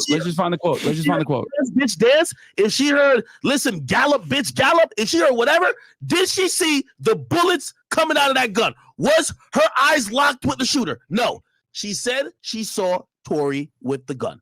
Bro, that's crazy. Okay, that's an insane. So what happened? Tory Lanez is a fucking acrobat and like he grabbed the gun out of Kelsey's hand in the fucking 5 seconds? Yeah, of course, dude. You know how fast bullets travel? It's kind of the whole point. Okay, so you're now doing the theatrics. Wait, no, of course, because I'm a normal human being with a normal human being brain. Obviously, when she says I turned around, I saw Tory with the gun. That's immediately after. Okay. Immediately after she got shot. All right, so let me give you why that's relevant. Are you gonna let me make this point? Okay, I want to hear this. Yes, I want to hear why this is relevant. Once again, it goes back to intoxication and her not remembering what happened. According to her, there was no there was a witness that testified that she got out of the car and she walked towards the passenger side. I forget on which side, but that's also in line with Sean Kelly, who said there was a fight. She claims she doesn't remember that. She only remembers walking away, then hearing Dance Bitch Dance. The reason why I'm saying that, I'm not saying that she just blatantly lied about that. I'm saying because her memory's now in question because of how inebriated she's at. Keep in mind, they also said, well, if you turned around. Yeah, but it literally still like straight up fucking is corroborated by Kelsey's testimony originally. And you can't undermine it by claiming her original testimony. Yo, Hassan, her original testimony does not matter. You keep trying to go ahead off of the police interview. She admitted, yo, Hassan, here are the facts, okay? She went in, she gave the police a statement in September of 2022, 2 years after the fact, and she went ahead and implicated Tory as the shooter. She went and corroborated a lot of Meg's story and said all this stuff to pin it on Tory. She gets on the stand, switches her story, says straight up, I lied. And then they asked, why did you lie? And she says, because to protect myself. And she kept repeating, she never said, like, to protect myself. When you say that, you're making it seem like every part of her testimony was incorrect. She said she lied in the interview and still refused to do so. No, so bro. She openly said, I lied in that interview earlier with the police. There were lies in it. I know, but there's multiple facets to that conversation. Then she's not directly pinpointing a singular piece of information that she said was incorrect. Okay. Do you realize how ridiculous you sound if someone is saying of course, they lied? Because if someone says, apples are red, okay, and then they say the sky is green in that interview, okay, and then they turn around and testify and say, actually, I lied about that interview. Does that mean apples are not red? Oh, you don't get what I'm saying. If I said I lied about something, no matter what I lied about, and she didn't even say she lied about something. She said that it was inconsistent with. Even if okay, let's go with that. You don't think that you don't think your credibility is now in doubt, brother? You still think that that's a credible thing? You have she said she was not 100% truthful and was given immunity so she could clarify her statements, which she refused to do. She did not do that. She also said she is currently under like a lot of pressure, which is understandable, and ultimately did not reveal any additional information, but she had the opportunity to say what she lied about and change her testimony, which she did not do. So of course, ultimately they used her original testimony. Okay, which is incredible because she said that she lied and it wasn't true. Like, bro, you're missing. You don't understand. You can't use that. It doesn't work. And like then when that. they asked this her, is like evidence that has been gathered. You've built cases before, right? Like this is evidence that's been gathered. You can't just be like, okay, well, I guess we just throw the whole case away. Like that. That's not how this works. Oh man, bro. I mean, come on. That's not how this works. It is exactly how it works because a witness's credibility is everything.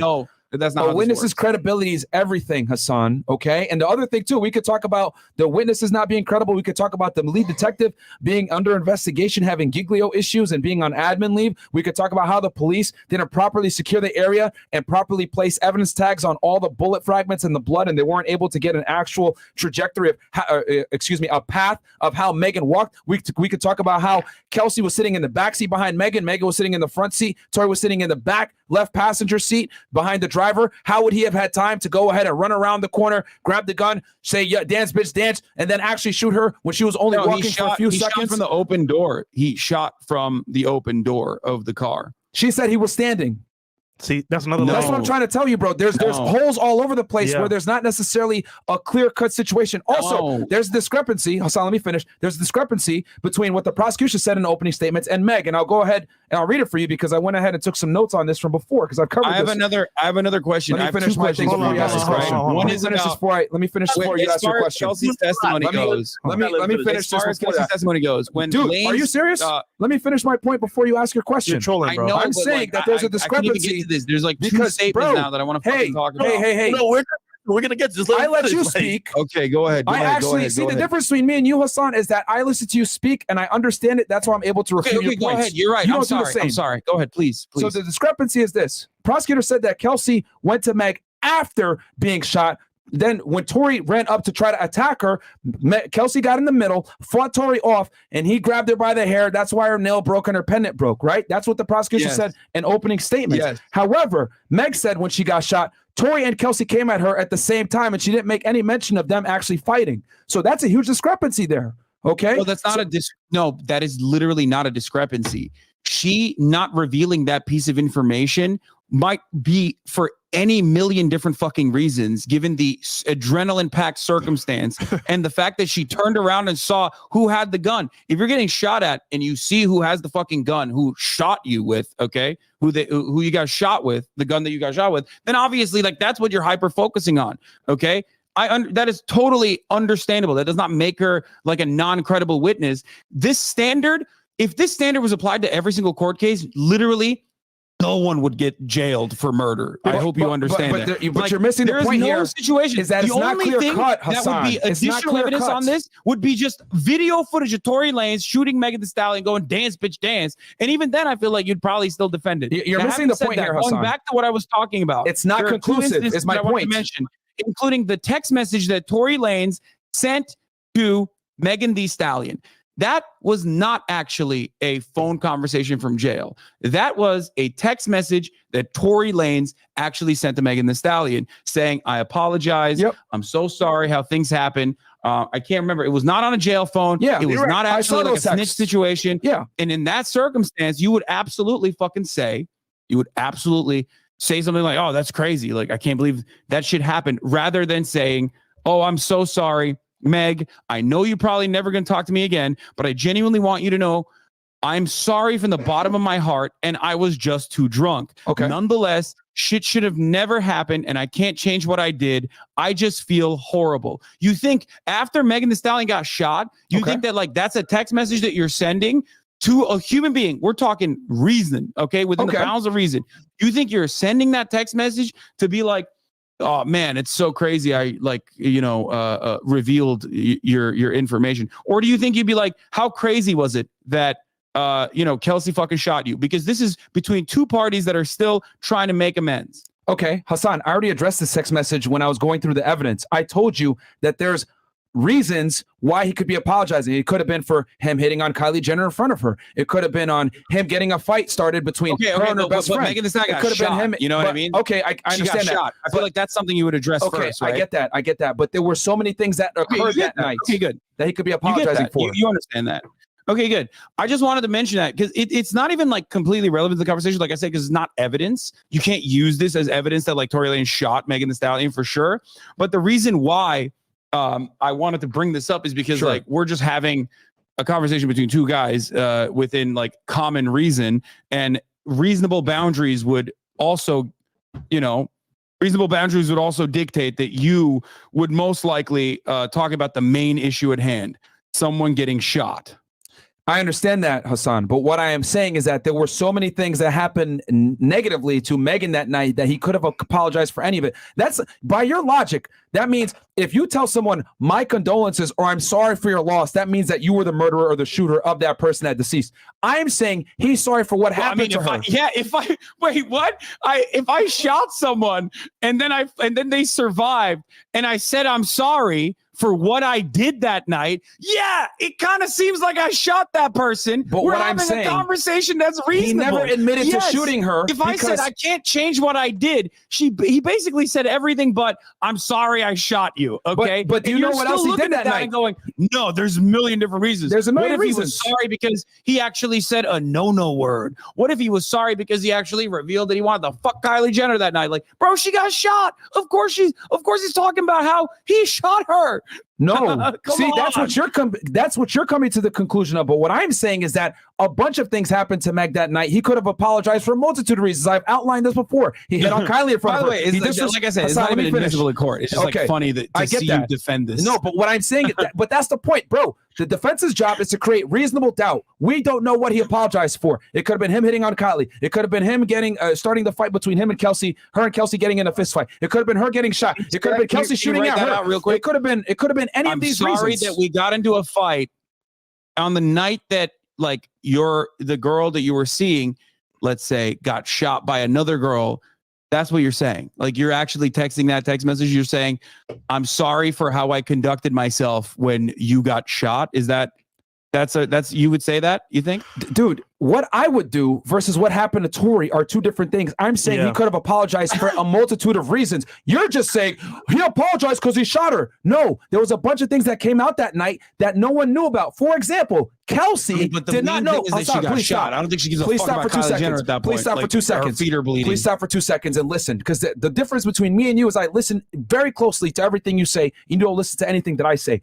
You got to understand that when Tory said, yo, Meg, just so you know, you backstabbed your friend. You were fucking on me. You were fucking on the baby, etc. That was the first time that Kelsey heard that information. Okay, so she obviously felt some type of way. They're all drunk. Emotions are high. Then all three of them are arguing in the love triangle. Kelsey did not know that information until Tory exposed it, and he embarrassed the fuck out of Meg. So that is what led to the physical altercation between Kelsey and Meg. They were best friends prior to the situation. So there's a multitude of reasons why Tory might be apologizing. It does not necessarily have to be just because he shot her. If they had a physical altercation and Kelsey shot her, why did she blame Tory Lanez?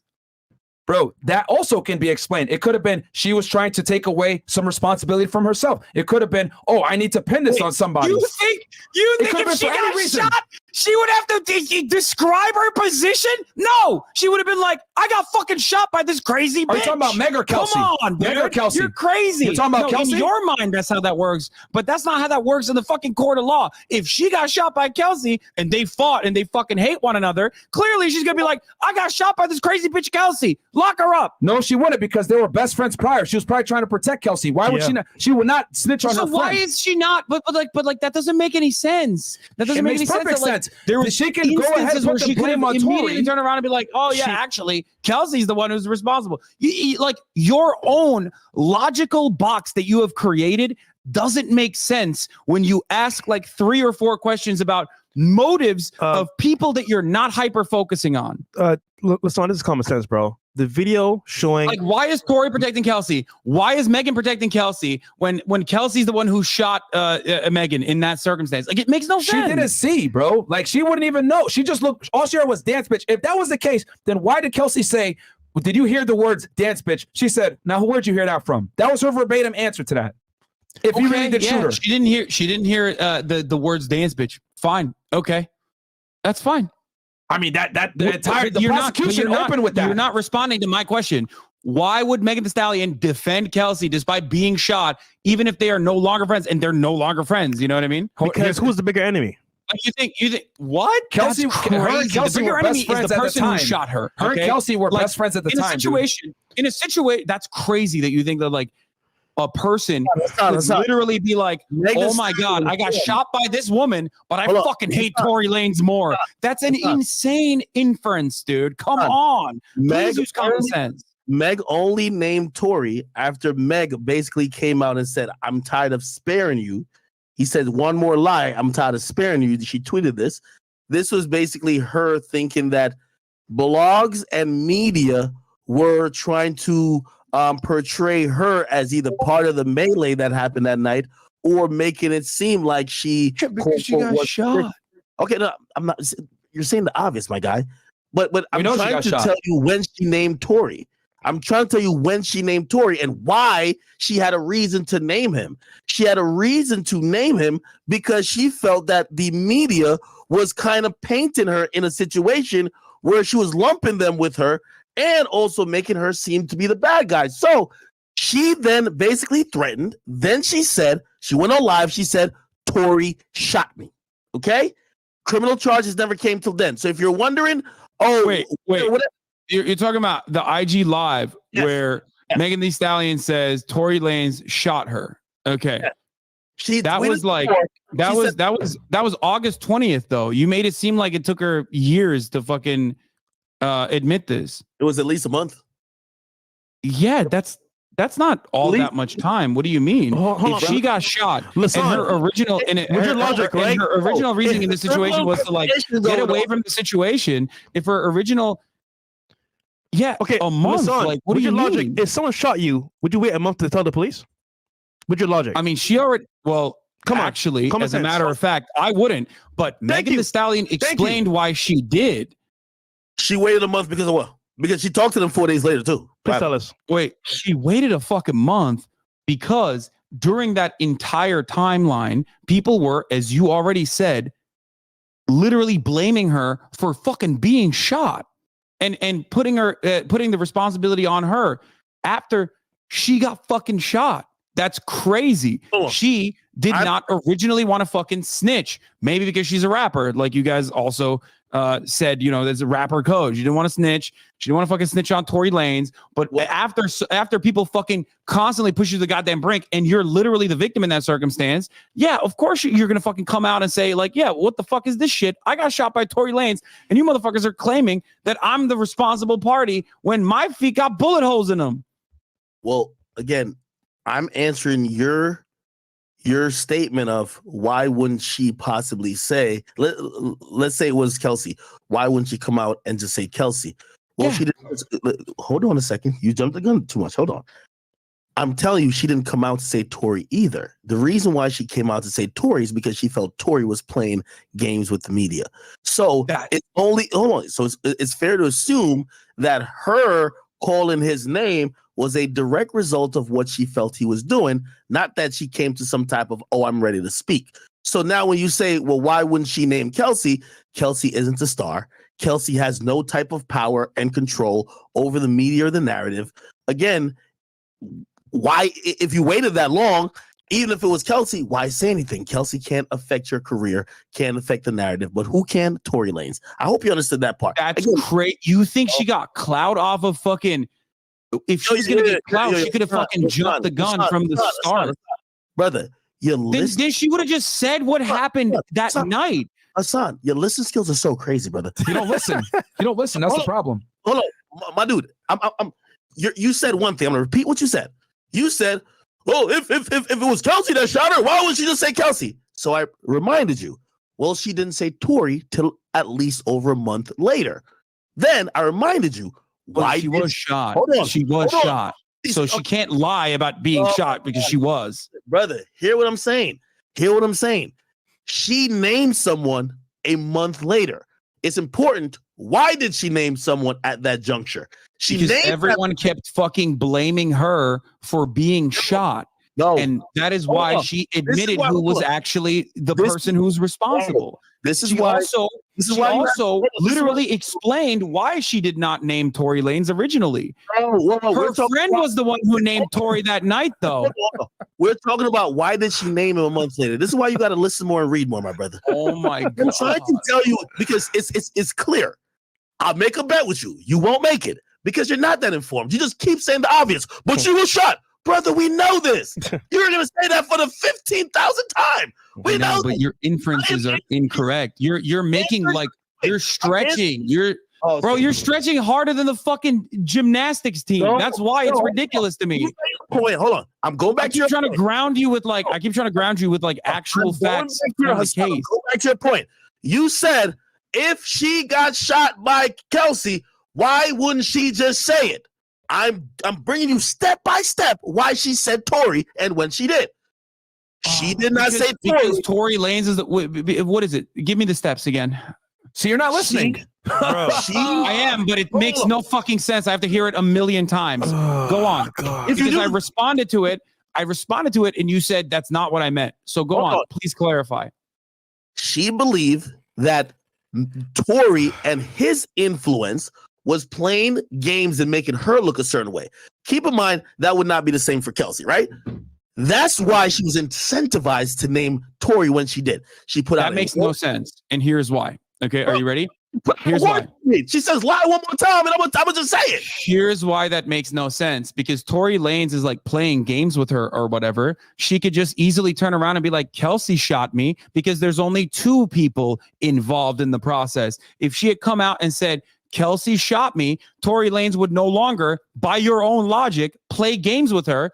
What is Tory going to say? Turn around and be like, actually, no, it was me who shot Megan? Fuck no. That would have ended the conversation, because if Kelsey had shot her, she would have just fucking said that. But Tory shot her. And that's why she said, Tory Lanez shot me. This is an insane thing. It's such a major stretch that it literally could not filter through my brain.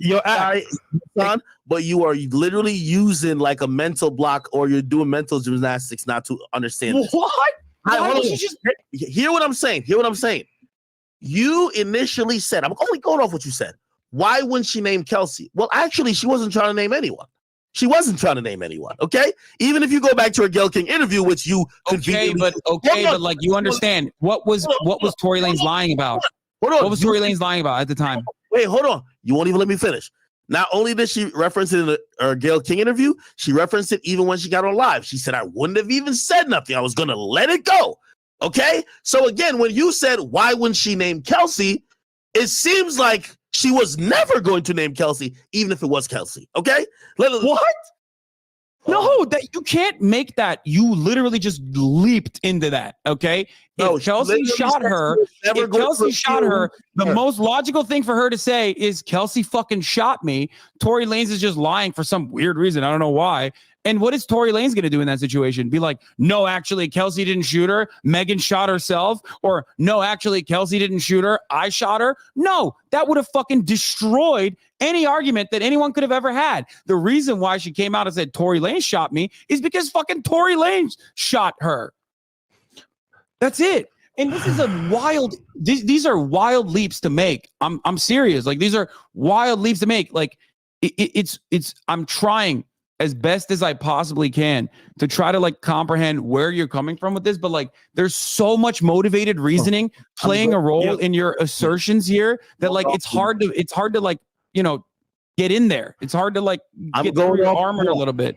Because you think women can't lie. That's the problem. That's why you can't understand women, this. Of course, lie. Women lie all the time. Everyone lies. Okay. Human beings are liars. Yes. This is a fucking bullshit straw man that everyone's like, oh, you're a SJW. Women can't lie. Of course women can lie. What the fuck do you mean? Okay, and Megan's lied plenty of times, and I'm saying that the whole case was based on her testimony. You're saying, I believe her, but she's lied several times. Bro, she got shot, though. You're like, okay, that's cool, but she doesn't know who shot her. Megan went and said, but she doesn't know who shot her. Tax evasion. You know what I mean? She doesn't know who shot her, though.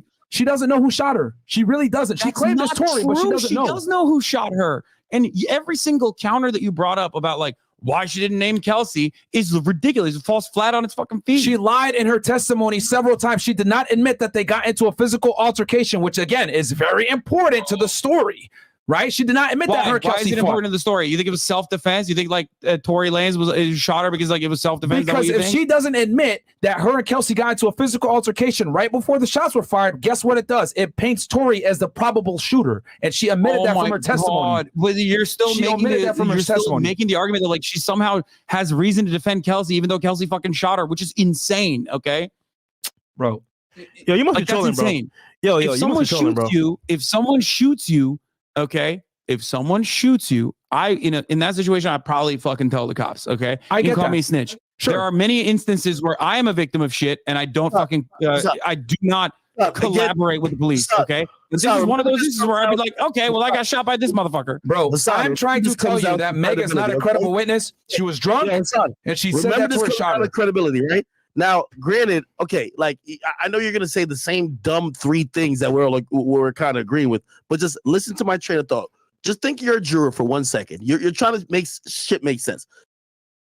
I think there's a reason why both Kelsey and Meg both conveniently forgot when they may have fought each other, even though an eyewitness said they were fighting for several minutes.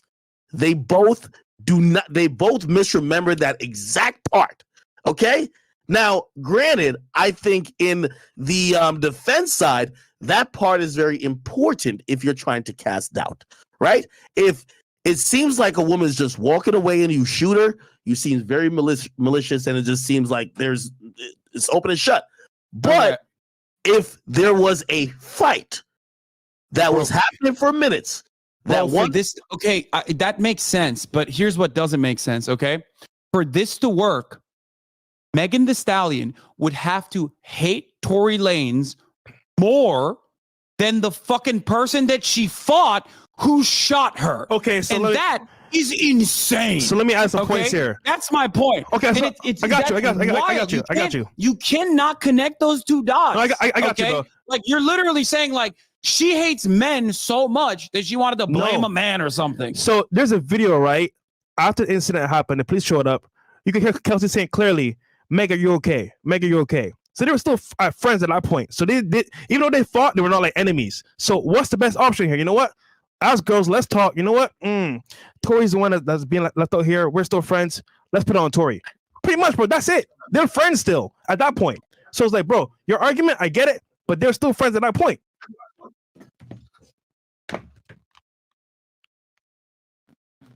Okay. I mean, I got no. You owned me, man. I got nothing on that.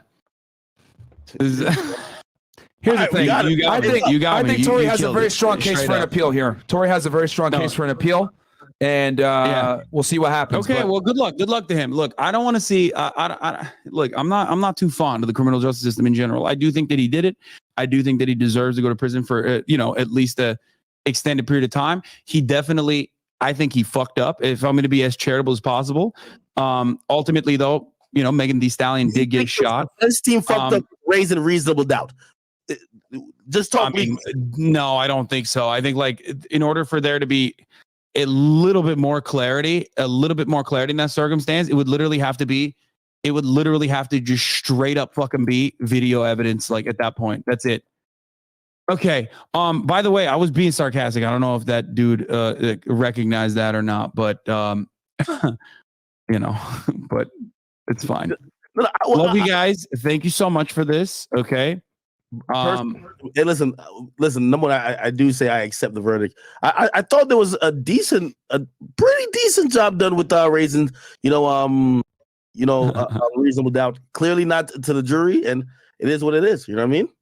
Okay. Well, Lasan, you came for your content. You got your content now. Hope you're happy. And your trolling was hilarious, by the way. So thank you for the trolling, bro. Okay, listen. You're the one who asked to be on this call. Okay, like I mean, I'm fine with having a conversation with you, debating you or whatever you want. But like, it's not like I was like, oh, please bring the fresh and fit boys in here.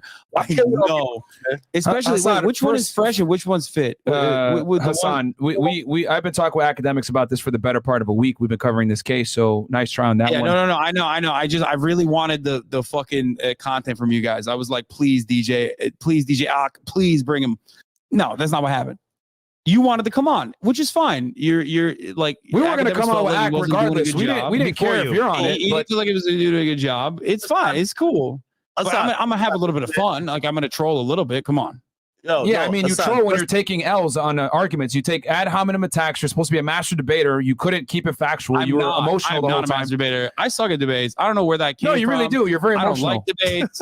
I'm not very good at debates. Everybody keeps saying that I am, but I'm not. I don't think. You're very emotional. Unless it's like Andrew Tate. He's just very bad at debates. So you think Charlie Kirk got you or not? No, absolutely not. And your argument about women being better drivers was also comical as well. Oh, here we fuck. Okay, look, use insurance rates for your argument at a different time, but sure, I can't spend 6 hours talking to you guys. All right, I got some other stuff that I need to cover. Yes, bro. Yes, you are very busy. Sure, you got to be ducking it. You've been ducking. Facts. What did you say, Ak? You kind of been ducking. Every time I mentioned Myron, like you were like, it's because the reason why I do debates when I end up doing them, I guess, is often because I think like someone has really damaging ideas and they're able to spread those damaging ideas to like a very large audience, right? And it's more so, it's not even like to stop the spread of said ideas, right? It's not like I'm calling for deplatforming or anything, but it's more so to just like address them adequately so people have a better understanding of like what the other side's perspective is, right? And so the reason why I will like debate someone like Andrew Tate is because like, I mean, he's all over the place. People will turn around and say, oh, that's clout sharking or whatever the fuck. And to them, I say, well, that is what matters in this circumstance. I want to temper someone's influence and at least like show that there's a different perspective on a large enough platform. Okay, then And why I is guess it that this is a when long me way and of saying Andrew, that, me like, and Andrew Frederick challenged didn't you have and enough Ethan clout Klein for to a me to, like, debate? address them. Wait, hold on. There was a time when they did. Me and though. Andrew literally said we would debate you two, you and Ethan, gladfully on intersexual dynamics, and you guys ducked it and said, no, we're not going to do that, blah, blah, blah. Another thing too, I've Hassan, never said you that. want to use this That's whole not thing a about, factually I need people to accurate have a big statement. audience or I don't whatever. know why you're saying that. Are you serious? But as you can tell, I'm perfectly willing and able to hold a conversation with you. Dude, I don't know. I don't know listen, what bro. happened with I don't know what happened with the Ethan thing, but I was always very much down to have a conversation. And keep in mind I don't know also, where you got Hassan, that you're the from. one that talks about us first, bro. We never mentioned you not one time. It was you making a bunch of hit pieces on us, dude. Yeah. Well, So- well, when I first started, I mean, I don't know if you're talking about like me and Ethan together, but like Both of when I y'all. first saw you guys were popping. I would have definitely debated you back then. I'm saying now, not so much. So I was like, Yo, this it's not. Hassan, we're more popping than you are, bro. What are you talking about? We're more popping than you are. This sticker, bro. Okay, We're- that's great. What? I'm happy for you guys' success. I haven't seen it, but if I do, I will. I'll. That's because you're on Twitch. We're on YouTube. We've been on YouTube 2 years, bro, and we're almost as many subscribers as you. What are you talking about? We're definitely popping. Dude. No, I mean, congratulations to you guys. So- like I said, when you guys have like, Nice a try. big enough influence, Ducking or if you again. have like a big enough audience, Ducking. like Andrew Tate did at the time, then That's a we can have cap because I told conversation, you know us what and I mean? Andrew would debate y'all, and you guys still ran. So what is this excuse, bro? Y'all still ran. Because when it comes to intersexual dynamics, okay, My Your- friend, I'm your telling you what the ideology is reasons are. I flawed. don't want to debate you on like why I already told you I was not interested. You know what I mean? That's like kind of yet you make hit defeating the pieces on purpose. us. We've never once talked shit about you until you started talking shit about us. You came at us first. Big facts. So you want to start it? I'll finish it. Let's go. because Let's go. you had a lot of fucking videos that were popping at the time. A lot of people were spreading it and going, "Oh my god, what is this fresh and fit guys doing?" It doesn't happen anymore. That's part of the reason. You know what I mean? Okay, That- so you're a that's cloud demon. literally the Cool. main You're a reason, cloud as a demon. matter then. of Cool. fact. You're not really here to argue topics or ideas. You're here to just I chase just clout. don't think which is it's cool. like damaging enough. Like I don't Which- think you're which if doing you enough wanna- damage if you wanna talk to about- discourse that I'm like, there are plenty of people who are much better debaters than myself. I would say Dude, Destiny is I one of those showed people. the DMs. Like I'm I sure you showed guys the can DMs duke it out of us all and day, every H3. day. You know, do that. I showed the DMs But, like- between us and H3. Y'all ran, bro. Y'all Okay, ran. And Andrew was I'm the most not- popping guy I'm at not the time in Ethan the Klein. world. I don't know why you keep saying us and H3. I don't think I've ever gotten a DM from you. Okay. All right, man. I'm pretty sure Oh my god. we've definitely communicated that we could have this discussion. I mean, I'm here right now. We can talk Down. about Like I said, I'm down. whatever. Get your clout up.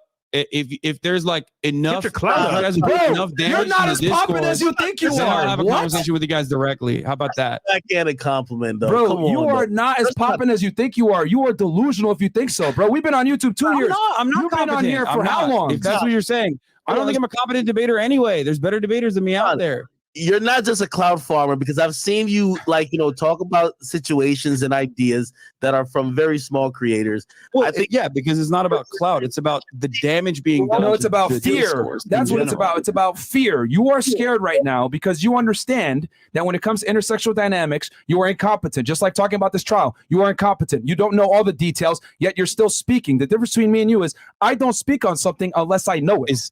That's the difference between me and you. Crazy. It's pretty crazy because you were very confidently talking about the Fifth Amendment, which you definitely did not understand. So it seems to me like you are talking about things you don't know anything about. You Also, cannot your co-host assert the talks about Fifth women all the Amendment. time. I feel like he has no idea. Like if I were to ask, if I wanted to learn about how women are, I think you guys are the last people I would go to get advice. Really? Really? It's funny. You need it the most. Yes, dude. Yeah. Okay. Anyway, sure. look, there are bigger and more successful misogynists that I'm willing to debate. It's all the same shit anyway. But when you guys get the cloud, Your arguments are weak, bro. You literally said women we'll are better just, drivers because they have cheaper insurance rates to Andrew, which is a ridiculous argument. Ridiculous. Look, we'll do this at a later date. All right, man. guys, Just take the L and run. Just take the L and run, bro. We are more relevant than you are. We are way more relevant than you are. Things I gotta talk about. I gave you guys like 6 hours, man. All right, dude, it's fine. You can run, but we are way more relevant than you are. I'm You talked running. about Dude, us I first. believe you. I believe you. And you talked about us on your first. We never success. talked about you. All right. You started it. I'll be happy to finish it. So it is what it is. What are you doing? You're like a grown ass man. You're about to cry on this fucking phone call. I'm not crying at all. I'm not crying at all. Jesus Christ, I'm keeping it factual. Holy I'm shit! Did you like lock up Muslim people and shit back in the day? You should be a little bit more ruthless than this. Yeah, I'm keeping it factual. You're the one that's emotional. Fuck. I'm keeping it factual, bro. Very emotional, bro. You are keeping it factual. Holding back tears over here because I don't want to fucking talk to you guys any longer. Then get off the stream. Then get off the stream, dude. Then get off the stream. You don't know about the Fifth Amendment. You don't know what you're talking about. You're not. This is out of your wheelhouse. I literally explained the Fifth Amendment. You cannot assert the Fifth Amendment unless you reasonably believe that you will be prosecuted for said crime. Kelsey does not get the same Fifth Amendment girl chirped me this hard. The conversation would have been over. I guess I am sexist for giving you this much time. Lasan, you did do the same thing to Tate. You kind of bulldozed the conversation. Hey, listen, let it happen. Oh, dude. Don't even get me started about Tate. Motherfucker's like lying, saying I'm like running from him and shit. He was like, oh, I won that debate. And he won't debate me again. It's like, that's not true. I will fucking gladly debate Andrew Tate again. Overtalk people. Stop the cap. And you don't know what you're talking about for the most of the part. And it's funny because, dude, you run from us many times. You and what is this guy saying? Oh my God, bro. Hold on. You would debate Andrew Tate again? Yeah, 100%. Yeah, I'd do it.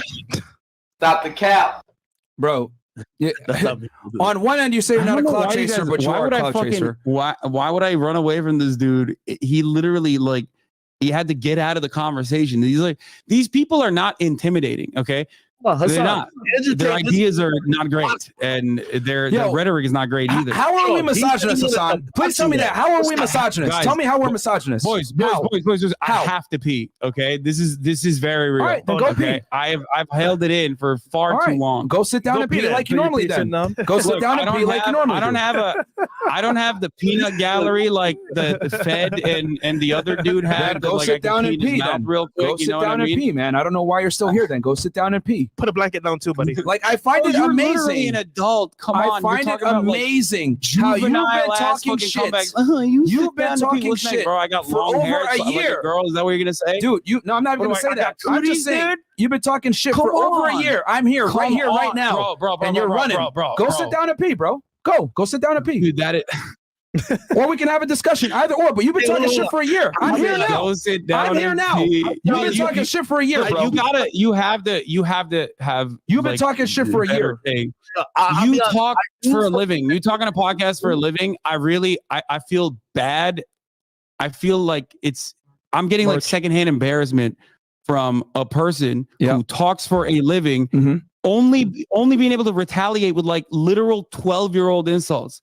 Like you're like a playground bully. You're like, oh, you sit down and pee. Come on. You can be a little bit more creative. Not your co-host. I mean, he's gone. I don't think he's got anything in him. But you at least could be a little bit more creative. You know what I mean? My point is this, dude. You've been talking shit about us for over a year. I'm here, right now. You made a nonsensical argument with Andrew as far as insurance rates are what make female drivers better, which is a ridiculous argument to make in the first place. It doesn't make sense. You call us misogynist, etc. I'm here. We can have this discussion. But you want to say, I got to go pee. Then fine. Go sit down and pee. Go leave the stream and it's fine. It's no big deal. Okay. Us and Ak could talk about the case. But you've been wrong on a multitude of things on this discussion. Listen, we'll bring this back up on a later date when I'm running out of content or something. Because it is entertaining. Cool. You guys are very entertaining. That's cool, man. But again, like I said before, you make a bunch of arguments. You still want to talk to me. It is very I don't know why you're still here. I know you might get separation anxiety, but I really got to go. You've been saying for a million times you got to leave. Academics, thank you so much. It is kind of fair that if you call them misogynist, that's like a heavy, like fucking. Bro,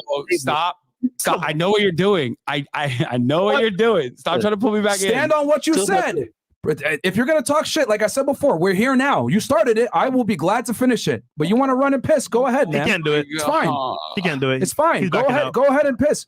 But again, unlike you, I talk about topics I know. Right. When it comes to court, trials, criminal investigations, girls. Don't go out like this, bro. Oh, Jesus Christ. Okay. I gotta go. Thank you guys. We'll do this at a later time. You're running. You know what? It doesn't matter. It doesn't matter. I will have a conversation with you guys again. Okay, I promise. And that's fine. I've said it on. Look, clip it. Okay. I've said it in front of thousands of people. Okay. You can hold it against me if I don't talk to you again. Okay. I promise. All this time that you were saying that you're going to leave and you're going to pee, we could have had a discussion already. Eventually be a moment where I You don't, don't gotta have pee, bro. enough fucking Bro, content, and it's you like kind of ducking. boring You and ducking slow. now. And I will Ducking, talk bro. to you You again. could have left. You We could have had a discussion by now. Peter Pants, big boy. You keep talking about, oh, I gotta pee, but you're still here, bro. You can leave. You're more than man. welcome to leave at any I time. clipped it. Okay, in good faith. I'm just letting you know that I will have this conversation again. I ain't gonna lie. Bye, guys. Son, Sure. I won't let him talk to me like that, bro. I'm just John. All right. Yeah. I mean, I'm an adult. I might not have Mr. 35-year-old's hairline yet, but I am an adult. So. Nice try. It's going back though. Nice try. Brother, I'm just saying, you know, we can't take this type of conversation, bro. I'm just saying, bro. You running. It turned into Goku instant transmission, which is fine. It's fine. Bro. But if I talk shit about someone for a year and then they're like, here, let's have that discussion, you sound crazy. That's all it is. By the way, I definitely like Hassan's content, you know, even though sometimes he's talking shit about me too, but like, you know, I kind of just wear in good faith. I definitely think he is kind of ducking you guys though. And I don't know why, because I think the whole thing about clout is BS, because I'm telling you, I've watched his content a bunch of times and I've seen him really get into it, kind of debate ideas and ideology that a lot of people would definitely less a clout had. You know what I mean? So it's like, you know, you're picking and choosing now. You know what I mean? Yeah, the thing here's the thing. If he wants to use a clout route, again, I literally have the DMs I showed them. I told them, yo, we'll debate H3 in person in California. Me and Andrew will go. And this one, Andrew was the most Googled man on earth. I was on the phone talking with Andrew on WhatsApp while we were having that discussion, and they ran. I showed the DMs to H3. So Hassan could sit here and say all these things, blah, blah, blah. But then when confronted, he's out of his element. He knows it's going to be an L. So it's fine. And also, here's a big difference, right? He Googles stuff from the internet. He doesn't have experience. We have experience in the field. He does not. So him debating us will be kind of low because he doesn't understand what we go through. And he made a ridiculous argument saying that the fact that Kelsey took the Fifth Amendment can't be used by the jury. And that is ridiculous. I literally just got off texting my lawyer friend. It absolutely can be used by the jury to disqualify her as a witness because she took the Fifth, which contradicted the prior statement she gave to the police in September. But Hassan's saying that, no, she gets that Fifth Amendment privilege and they can't judge her. They absolutely can. The only person that gets that protection is Tory Lanez because he is the actual accused that's on trial, not Kelsey. Kelsey was a prosecutorial witness. But of course, again, as usual, Hassan talks out of his ass and doesn't necessarily talk with facts. But yeah, man, I mean, as far as like this reaction to this trial now that this guy's gone, yeah, bro, it's I think Tory definitely needs to file an appeal. I think he would have good grounds for one. I think there was a strong amount of reasonable doubt in this investigation, and I'm shocked that they actually were able to convict him. So yeah, I'm wondering how quickly the appeals process is going to work for him. Clearly, he's supposed to be he's going to be sentenced in January, I believe, January 27th. He's going to be incarcerated till then. I know in a lot of cases, but I'm not sure if it's just I know civilly, sometimes you'll have either 30 days or 90 days to appeal. Not too sure how long he has to appeal, and then when they'll hear the appeal to maybe even grant it or go through a hearing for that. So yo, keep it 1,000. You cool with this verdict? Keep it 1,000. I would disagree. Like, I wouldn't have voted for this. You know what I mean? So like, again, from everything I've seen, I'm like, yo, this kind of seems off. Now I gotta accept it because at the end of the day, 12 people fucking made the agreement that that's what it is. So, you know, so they saying that Rock Nation paid them off, bro. That's what they're saying in the conspiracy world. What do you think? Now, listen, I wouldn't say that. Definitely would not say that. Okay. Yeah, I wouldn't say that either. But what I would say is that this was a huge miscarriage of justice. I'm actually shocked that we had two drunk witnesses, one lying on the stand, another one that quite frankly wasn't credible because Meg gave conflicting accounts of the situation on multiple scenarios, whether it was Instagram Live, her interview with Gail Knight, etc. All of this was completely wild. And for them to go ahead and convict them on those charges, I'm shocked, especially when there was a potential that Kelsey was one of the shooters in this situation. So, I mean, dude, if this could happen to Tory, bro, oh man, like, bro, no one is safe, bro. Like, this is an L for all men. The CJ system, for the accused. Like, bro, this is crazy. This is what I would definitely say, though, right? You know, I'm hoping, you know, again, I was in court and I wasn't in that jury pool, but I'm hoping that this was something that was just done on strictly the facts and strictly the arguments made in court and not done off anything that has to do with a lot of the woke agenda and kind of the peer pressure that comes from social media for you to basically jump to judgment without even listen to the facts of the case. So I'm hoping those things didn't seep into anyone's decision making process. But it's tough, man, because in this age of social media, like it's almost impossible to escape the case on your phone. Like I gave this example yesterday, like the O.J. Simpson case, right? A big reason why O.J. Simpson was acquitted was because back in the mid 90s, like there wasn't social media. You had to watch the television if you wanted to get your news, etc. So the jury didn't know half of the information that was being reported by the news because they weren't allowed to watch the news, right? But in this situation where you have a smartphone, you have access to your smartphone, there's no way that the jury couldn't have seen all the different types of social media posts concerning this case and everything else that may have happened. And also, let's be honest here, venue is very important. They're in Los Angeles, California, which is extremely liberal, extremely left, and extremely social justice warrior. People like Lasan are over there. So they're going to go ahead and be like, oh, well, it's the victim, it's the victim, it's the victim. And to me, the thing that was crazy was you got a victim that's drunk, you got another witness that was also intoxicated, that can't give a concise story, that admitted to lying to the police during an interview,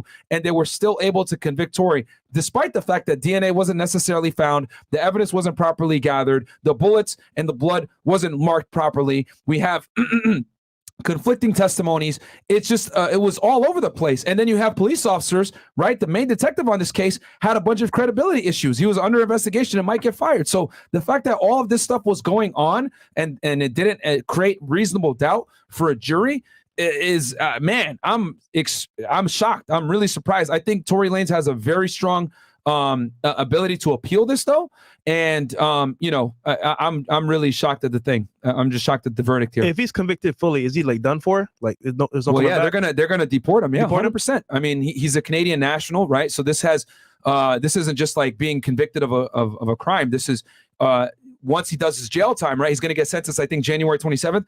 Well, let's say they sentence him to 2 years. After 2 years, immigration is going to be there waiting for him at the jail. And they're going to take him and put him in removal proceedings and send him up to Canada. Damn. And he won't be allowed to come back to the United States. Yo, Ak got a dog now, man. He's a dog dad. Yo, Ak, congrats, bro. You hit like 70K live viewers on Twitch and YouTube altogether. That's a W, bro. Yeah, it's Don DeMarco right there. I'm not going to lie. I was getting a haircut. I was in the gym. I was on the toilet listening to this whole like coverage, but academics, bro. Shout out to you, bro, for keeping it at 1,000. So yeah. No. Of course. I ain't gonna lie. It's the most I've ever streamed in life. And just kind of watching this whole thing, I'm gonna be honest with you, like I'm so shocked that it happened like this. I don't know, man. And real quick, Ak, because I have the verbatim language here, which if Lasan had let me speak, basically when it comes to the Fifth Amendment, the test is this: whether the witness reasonably believes that the disclosure could be used in a criminal prosecution or that it could lead to other evidence that might be used against him or her. Right. So, and then there's also jury instruction that the jury isn't supposed to consider pleading the fifth as implying criminal liability or guilt. Right. However, in this case, that only applies to Tory because he's the accused. As far as Kelsey goes, they can absolutely use it against her to attack her credibility as a witness. So again, Hassan was incorrect saying that she was protected through the Fifth Amendment for not wanting to testify. Yes, though she might not be criminally liable, she is liable to have her credibility hurt as a witness. And that is the point.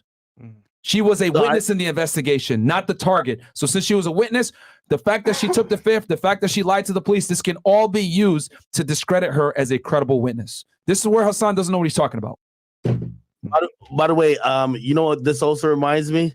Yeah. This is why California is so dangerous for anything to do with, anything to do with a weapon, period. You know what I mean? Obviously, the particular situation, but, their penalties and how they write their laws according to these things and how it's amplified when it's a, man and woman issue this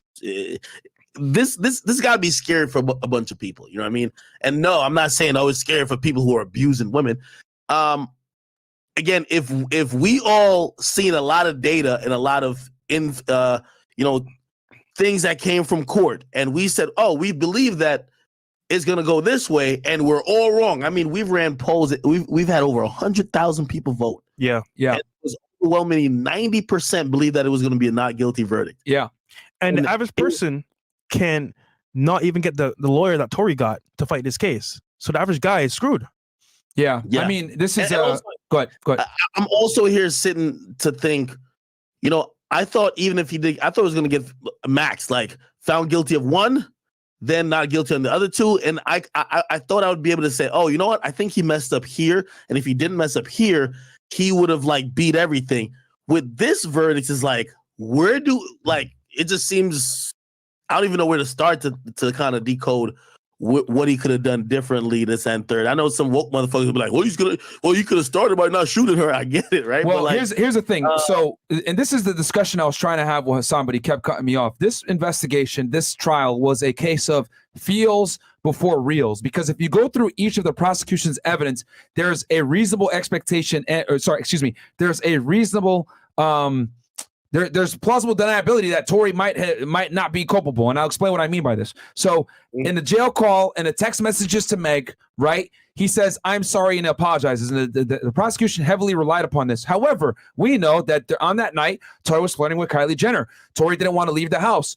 Meg left the house and it came back for him. He went ahead and exposed a secret to Kelsey that Kelsey had not known prior, that Meg was running around and having sex with a bunch of dudes that Kelsey was involved in a relationship with. That led to a fist fight. That fist fight led to Meg getting shot. So there's a multitude of reasons that Tory could have apologized to Meg. It doesn't necessarily mean that I'm apologizing for the exact reason of me pulling the trigger and shooting you. There's a bunch of things there. Then they want to talk about the DNA. Well, we know that the DNA wasn't necessarily conclusive. And to take it a step further, both DNA experts testified that if Tory had shot the gun 5 times, more than likely his DNA would have been able to be found on the weapon conclusively. It was not. And then the other piece of evidence that they used was, what else, Ak, here? I'm going to look at my pictures. I know we took a thing here. What was the other piece of evidence that they had? Sean, the gunshot residue, it was on Tory and it was on Kelsey. So that adds 2 potential shooters. And then Sean Kelly, right?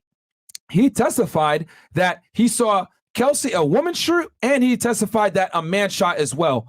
Well, I mean, what man are we talking about? Are we talking about Tory? Or are we talking about the other guy? Like, that's just him saying, oh, yeah, I saw Tory shoot. But none of the other witnesses besides Meg can say Tory shot, right? And from what they're saying, when he shot, was it shooting at Meg? Because Sean Kelly also testified that he saw Kelsey shoot the first shot. So, and his testimony was kind of all over the place as well. But what I'm trying to say is that each piece of evidence that the prosecution brought forward had some kind of doubt in it, that there was a plausible deniability that Tory might have not been the one responsible. And my thing is, if you're going to bring someone on trial, it's got to be proven beyond a reasonable doubt. Put it like this. I'm floored because I thought, it was going to be a combination of maybe many different things why they were going to possibly vote for any guilty charge against or any guilty verdict against Tory. What we now find out is that basically all 12 members of the jury believed Meg Thee Stallion's story, despite it omitting a bunch of details, despite her saying things that everybody else was like, no, that didn't happen. They believed her. Yeah. And again, that's scary.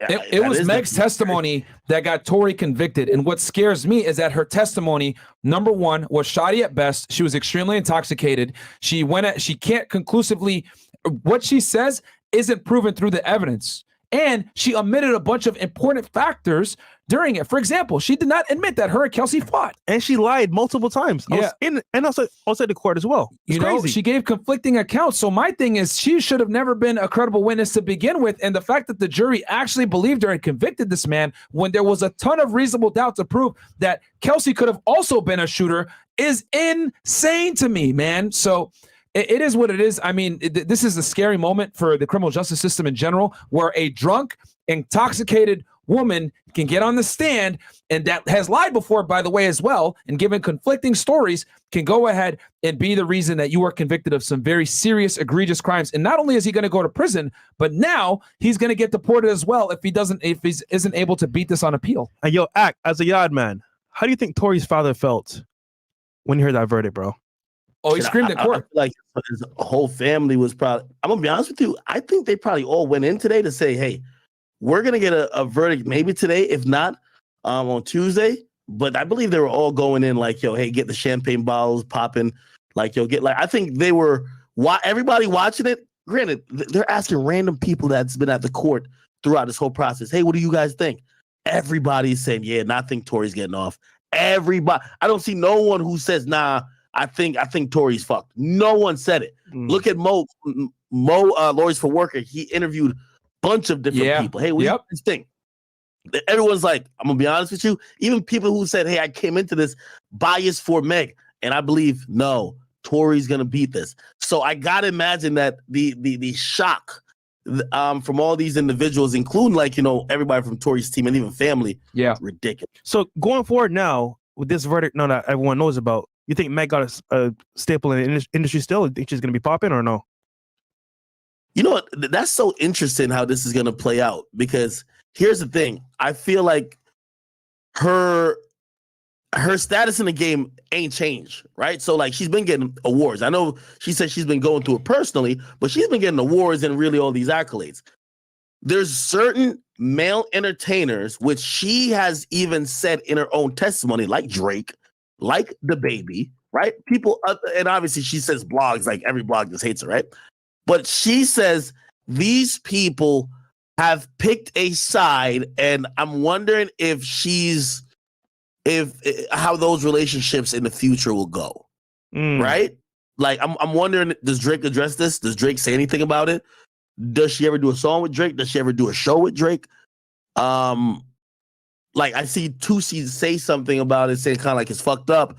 He didn't really speak against Meg, but like, is there gonna be a divide? I don't know, bro. If I'm an artist and I saw what happened to Tory and Meg, nigga, I'm staying far away from Meg, bro. 1,000 with you, bro. I'm staying far away from Meg 100%. Because she can lie about him. Nigga, what about me? She can say anything. Yeah. I mean, it's just crazy because it's her. And then also Sean Kelly, from what I understand, I'm talking with someone right now. They're telling me that he's the one that also said that he put the gun in Tory's hand. He said that Tory definitely had the gun on him, which, that in itself is pretty incriminating. Yeah. Yeah. But when he said that, though, he said he saw his hand in the air, shooting wildly in the air. Yeah. That's why I thought if he was going to get caught with anything, it would have been the discharge. The discharge of the gross negligence, right? Yeah, it was crazy. All 3 counts. I did not expect that. And me and you talked about that it would, if anything, it would be potentially the discharge or the possession of the firearm, but not the actual, you know what I mean? The other shit. Hopefully good when they appeal. Assault with a semi-automatic firearm, I was shocked. But I did say if he gets convicted of that, it's a 3-0. If you give him that, you got to give him the gross negligence, right? You also got to give him. You're gonna just assign possession towards him because the gun was found beneath his feet. So you're gonna basically say, "Fuck whose gun it was in the beginning." You already say he shot the gun. He shot someone. Now he has it beneath his feet. You give him the last charge. So it kind of went how obviously not the best way for Tory, but if they convicted you of that big one, the rest was just Tory's probably stressed the fuck out tonight. Yeah, I mean they put him in they remanded him to custody, and he's not going to get a bond, so he's going to have to wait and sit in jail until January 27th. Damn, through the holidays too. Yep. Yo, right by the before way, Christmas. No, all the rappers got to say, bro, that you're a news outlet because, bro, everyone's watching your channel for this update, bro. Everybody and their mama. So no, this was, there's moments in time in the history that I remember feeling like everybody was watching me. I remember when Drake and Meek were going back and forth. I felt like everybody was watching me. I remember when 6ix9ine was on the stand. I felt like everyone was watching me. I think I had like 30,000 people watching me read tweets. It was kind of like this, except I was just only on Twitch at that time. This time, we're on multiple platforms, and it was just like, people were waiting 2 years for this. And here's the funny part. Yeah. What we're not going to get is that most people aren't going to speak what they really feel about this case. Facts. Yeah. Yeah. They can't. Yeah, especially now with the verdict out. They're going to hit me on my phone, be like, yo, Ak, this is crazy. They're going to whatever, and be like, yo, just between me and you, da-da-da-da.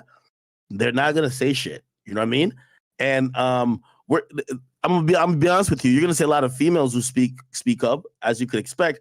But the male rappers who don't speak up is more than likely because they don't necessarily thought this was going to be how it was going to be. So, they're just not going to put themselves on the record that it could be used against them. You know what I mean? But I want to hear you on Wack 100 and then Charleston White talk about this. What do you think is going to happen? Ak, what do you think is going to happen as far as like her career goes? Do you think people are going to just say, well, we're not working with her, or is she going to be able to?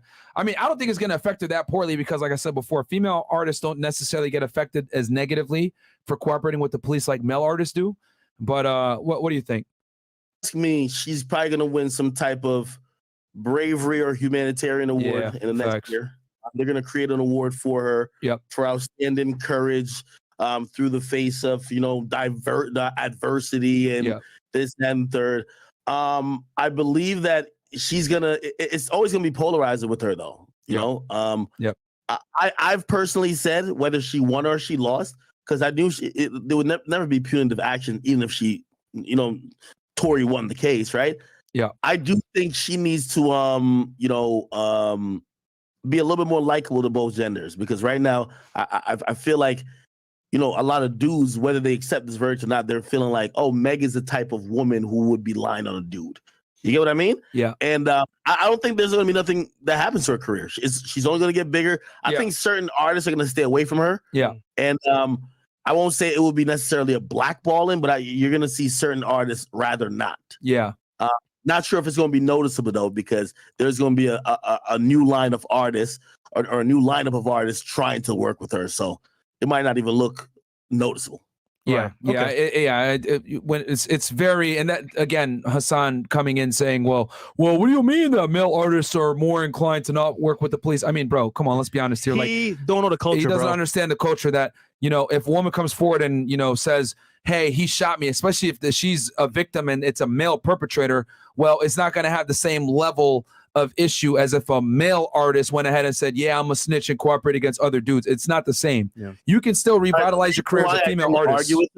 The reason why I didn't argue with him about that particular point of view is that I had him on here before, and we were talking about violence in Chicago and due to drill music. Yeah, and he refused to even acknowledge that revenge killings, retaliations, and making songs about dead ops and all this stuff that's fueling it is a very important contributing factor to why the violence continues. Mm-hmm. He literally stopped that they're only killing each other because of poverty. And I said, well, while that, he said, it says only poverty. I said, well, while that's a contributing factor, you have to understand that there's a bunch of things that might be cultural in nature that's fueling the crime rate. He just was like, no, it's just poverty. And I'm like, if you don't understand culture, I can't really even get to the point of arguing these things with you because you don't understand it. You know what I mean? Yeah, that's a nonsensical argument. Did you tell him that FBG Duck was a multimillionaire and still died from gang violence in one of the richest areas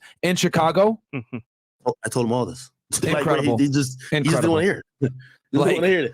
That's what I'm saying. Like, I like having him on sometime, but that's what I'm glad you hopped in, because after a while I could just laugh, bro. Like, I fuck with him though, but I just gotta laugh, bro. Yeah, I mean, the thing is that he was blinded by Meg being a victim, and he refused to acknowledge the fact that just because she's a victim and she got shot does not mean that everything she says is on point, right? She's a witness just like anybody else, and her witness is, it can be criticized and or deemed to be not credible, especially since she went on multiple platforms, gave multiple reaccountments of the incident, and they were not consistent, which therefore hurts her credibility as a witness, and that's how it should be looked at. Him saying, oh, well, she was shot, she was the victim, etc. I mean, I get it. We're not here to victim blame, but at the same time, the victim's got to be able to be truthful to a degree, especially when we're looking at a man's life and being able to have him put in prison for a serious offense and having him be deported. Kelsey, same thing. Oh, well, she was going through postpartum depression. I don't give a fuck about any of that shit. You cannot lie. You cannot sit there. And he's basically saying, we got to give women the benefit of the doubt, is what he's essentially saying. And I'm saying you can't do that. Postpartum depression, her being sad, her being a victim, fuck that shit. This is why this BelieveAllWomen mindset that a lot of people like Lasan try to subscribe to, even though he's saying, no, I don't subscribe to that. But by your actions and what you're saying, you are subscribing to it because you're using female excuses such as postpartum depression, her being sad, her being shot, blah, blah, blah, makes their testimony credible. No, it does not. Men lie, women lie, numbers don't. And that's why I'm such a big proponent on we cannot sit here and say, BelieveAllWomen. It's bullshit. Look at Amber Heard. If Johnny Depp had never recorded those situations and those instances, he would probably not only be culpable from a liability standpoint for As the civil case, he probably also would have went to prison. Yeah. But thank God he recorded those conversations and him attacking. And I really wish that someone had recorded this situation too, so we could have seen what the hell really happened. Because even if Tory did shoot at her, guess what? I guarantee you, Kelsey was involved too. Yeah. What's popping, I bro?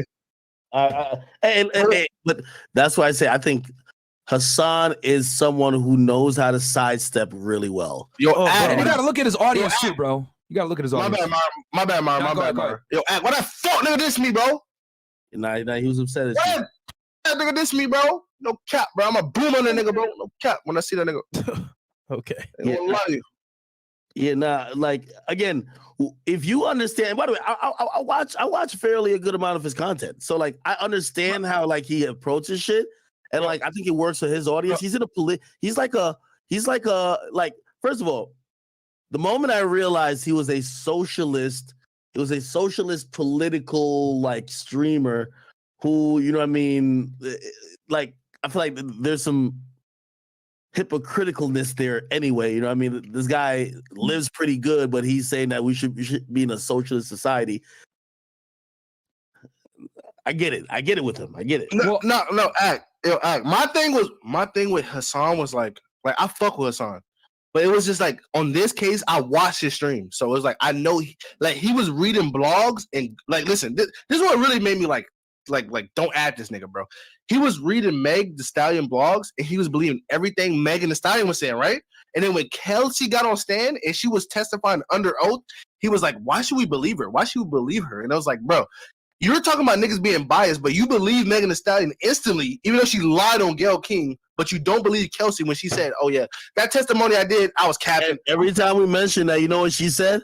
Why wouldn't I believe her? She got shot. And I'm like, all right, so you're one of those. Like, you know bro, that shit made me like that made me realize he don't know what the fuck like I'm not gonna diss Hassan. Like Hassan knows what the fuck he talking about on debates and shit, but on this specific case, politics, I'll give him his credit. Yeah, when it comes to talking about culture, like he's a headline reader, and yeah, that's like he don't know what the fuck. But he was telling you that he was telling you female and male streamers, rappers don't condone snitching. It's only the real male rappers, bro. Female rappers rap about popping their pussy, riding dick. These niggas rap about shooting and killing niggas. Of course, their codes are different from a bitch who just rapping about Remy Weave and riding dick, bro. Like, let's be real. Yo, like, he was arguing about the details of the case with me, who have covered pretty much every inch of it. Pause. And also Myron, who literally has gone through extreme, struggle and strife to go get court documents to break down, and he's going off headlines, and you know what I mean. At the end of the day, not tapped in, bro. He not tapped in. Yeah, another thing you got to remember too is that Hassan is a political commentator. He appeases more to the liberal side. I wouldn't call him a far leftist, but he definitely is a leftist. So you also got to know when he makes his arguments, he makes his arguments from a very leftist perspective. So what do leftists a lot of the times do? They align themselves with victims. They align themselves with women. They align themselves with social justice warriors. That's why he was so strong when I said, well, Meg isn't a credible witness. Oh my God, how can you say that? She got shot. Well, we can absolutely say that because she lied on the record on multiple situations. That is a fact. That is not my opinion. She lied in multiple situations or she omitted information that was critical to the case. For example, I said she did not admit, right, that she had sex with Tory. Well, why is that relevant? Why does her sexual past matter? Well, it does matter because it started the fight, bro. But again, Hassan is a political commentator that argues from the left, so he's got to go with the feels before the reels. Yeah, bro, Myron, Hassan literally said, oh, why does that matter? And it was like, bro, nigga, Megan lied by saying, bro, she never fought with Kelsey. She said it was never an altercation with Kelsey. Tory beat Kelsey up. The witness literally said he saw Kelsey kicking her hoofs, nigga, her fucking True Religion horseshoes in the air, nigga. Also, remember, Meg said, hey, me and Tory fucked, but she said with Kelsey and Tory, it was just a crush. She downplayed it. Why? Because in her narrative, she didn't have an issue with Kelsey over Tory. When Kelsey gets on the stand, Kelsey says, well, her and Tory was fucking months before her and Meg was fucking. Now, if you listen to that, makes sense. You both were having sex with Tory. If you listen to only Meg, only one of y'all were having sex with Tory. The other one just seems like a fan who had a crush. Yeah. All these lies, bro. Tory is probably gonna be in jail, bro. It's crazy, bro. Yeah, That's wild, man. I mean, I think the takeaway for men from this situation is number one, don't be in California. Facts. Number two, you know what I mean? Don't be anywhere near a firearm if you don't have some kind of concealed carry license. And just don't get drunk around chicks, bro. Because I mean, this was all, and the scary part is that all the witnesses were drunk in this, and they were able to still convict them with a good amount of evidence that showed reasonable doubt. Yeah, I'll tell you Wild. what. I bet you what. This is one time Tory. I bet Tory wish he didn't dabble in the dark. I'll say that. Oh man, yeah, bro. And I wish someone had recorded this situation. If they had recorded this, I mean, fuck, man. Even if Tory did let off the shots, at least they would have seen that it wasn't just him. It was Kelsey involved as well. Because I genuinely think Kelsey was involved in this and shot that gun as well. I think it's Myron. That's why she pleaded the fifth, bro. Yeah, that's what I'm trying to say. Yeah. I think It's very early for us to think about just kind of mistakes and what other moves could have made and ramifications. I'm wondering if Tory's thinking about it now, like, hey, maybe I should have had Jaquan testify, and maybe I should have took the stand. I thought he had a great case without it, but like, damn, like, I mean, what else could he have done at this point? Tory is eating an apple and a ham and cheese sandwich right now, nigga. Like, he's locked up, nigga. It's over. It's over for right now. It's over with. So like it's over with. Like, sorry. Like, the jury but it was 7 bitches and what, 3, 4 niggas? What was it, Myron? 5, 4 niggas? 7-5. Yeah, 7-5. Yeah, so it's like when bitches see Megan Thee Stallion cry, they gonna eat that shit up, bro. They gonna eat that shit up like a Lifetime drama, bro. They eating that shit up, bro. And they gonna influence the niggas, bro. Yeah, Niggas. and I said it before that Meg did a good job because her job wasn't to necessarily report the facts. Her job was to report the feelings, and what she was able to do was to be able to pull at the heartstrings as a victim, as the star witness for the prosecution alongside Kelly, who's supposed to be the other star witness, and they believed her, bro. That's what she did. Was she got on there and she cried and she made it a scene, and they believed her. And this is scary how someone's testimony that quite frankly isn't a credible witness, and that has been proven through fact because she lied on multiple situations. That's not my opinion. That's a fact. She lied multiple times. The fact that a witness that isn't credible, that was intoxicated on top of that, was able to convict someone is wild. Yo, by the way, have you seen the Shade Room comments? They're eating Tory up, bro. She's crazy. Of course, nigga, of course. Yo, I know why. he died. The jury's the verdict's the verdict, bro. You gotta just sit and deal with it. That's crazy, bro. Like, yeah, Shade Room is run by a bunch of feminists anyway. He's in the inmate system right now. Like, I'm looking at that shit right now. Nobel Court 127 2023. He's in that bitch. I know in the next few hours and definitely next day or two, I'm gonna get a lot of people from the industry who won't share these opinions publicly, but they're gonna let me know and they're gonna be like, "Yo, damn, that's crazy, huh?" But I'm gonna be honest with you. If we had these conversations about Tory being blackballed, it's effectively safe to say that Tory, number one, he should definitely worry about his freedom and citizenship way before career. But as of any time current, his career is kind of lights out for it now. Bro, I mean? By the way, I wouldn't even be surprised if Meg and her team doesn't try to go at DSPs, even though I think this will be unsuccessful, for them to even have his music up. They were trying to do the R. Kelly, like, hey, why R. Kelly's music? No. It's rappers that's murdering niggas that are still on fucking DSPs. Like, R. Kelly shit was insane, but like they like, come on, bro. Tory Lanez ain't go that crazy. Like, you know what I'm saying? It was a bullet fragment. It like he shot the bitch in the head. Hey, you got to realize he's convicted. Like, again, you're kind of contextualizing it. What the headline is always going to read from now. Tory Lanez convicted of shooting a popular. This is, people loved, obviously, they love Rihanna more, but this is, just when you think about a shot, a weapon. Nigga, Chris Brown put them Broly hands on her, bro. Like, let's be real, bro. Well, actually, no, never mind. Well, Rihanna did. He had a Drake feature. Rihanna did beat the shit out of him too, but they're not going to talk about that on the air because it's always, what I'm saying? We always put women first as the victims, but she beat the hell out of Chris Brown as well. But no one's going to ever report that because that's the unpopular opinion. But nobody's ever going to report that Tory and Megan, via the witness, fought. Yeah, over this. Yeah, they ain't going to talk about that either. Yeah.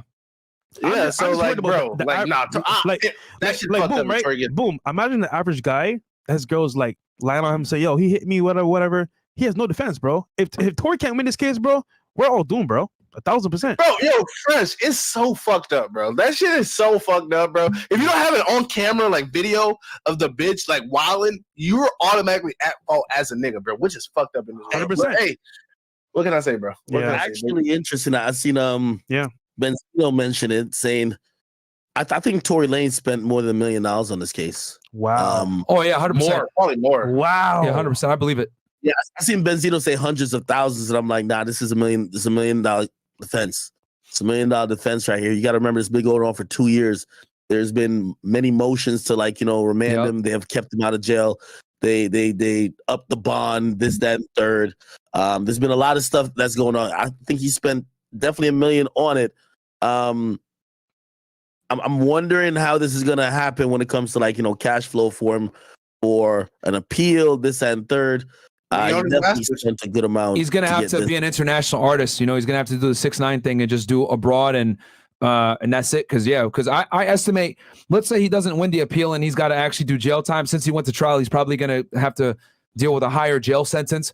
It's the California penal system, so they'll probably give him somewhere between 5 to 15 years, somewhere in that range. He'll probably get out on good behavior, and then immigration is going to be there waiting for him, and then they're going to put him in removal proceedings, and they're going to report him. Yo, Myron, I don't know about that, bro. I don't think he's going to do 5 years. I think he'll probably get 3 years. I don't know, 2 years. I'm estimating somewhere between, shoot the bitch. You know what I'm saying? But you got to remember that he went to trial. Anytime you go to trial, they're gonna hit you with the book a little bit more than if you take a plea deal. So I estimate somewhere between 5 to 15 years is what he'll end up getting. He might end up serving 3 years for good behavior, and then they're gonna go ahead and start the deportation.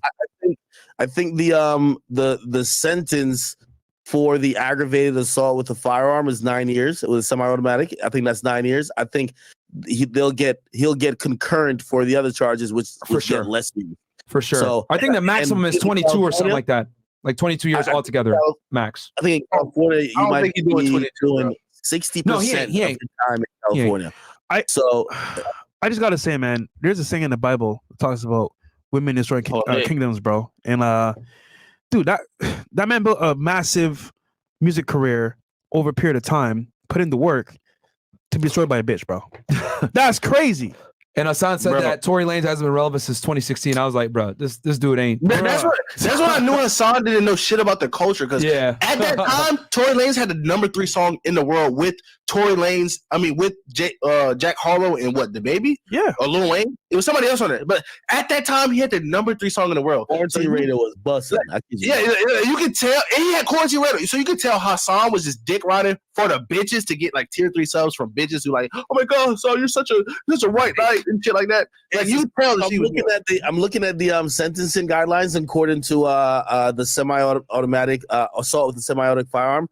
So it's punishable for at least up to 9 years in prison, and obviously there's some fines and some other shit. But if it says 9 years, 9 years. Obviously, apparently he wasn't on probation prior, and he didn't have a felony.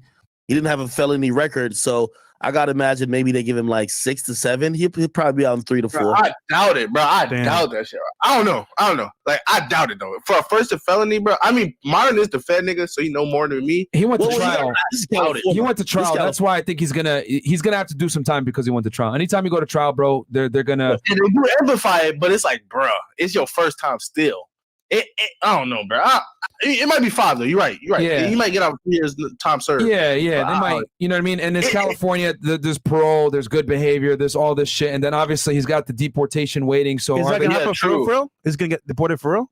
Yeah, bro. 100%. Yeah. Oh yeah, he's out of here, nigga. He's in Barbados, nigga. He's in Cancun somewhere, bro. Where are you from? Yeah. They're gonna send him back to Canada after this, because I don't even know if he had a green card, but even if he had one, a felony conviction is that's a wrap. He was probably here on a visa. Like an entertainer visa, but more than likely, as soon as he does his time out of California, ICE is definitely going to be there. They're going to pick him up and put him in deportation proceedings. Damn. So that means he will never be able to come back to the United States. So that means this question, right? Because this is what I would do, right? Wow. If I got charged like that 2 years ago, I'm doing whatever I can, which obviously the first thing would be I'm getting married, right?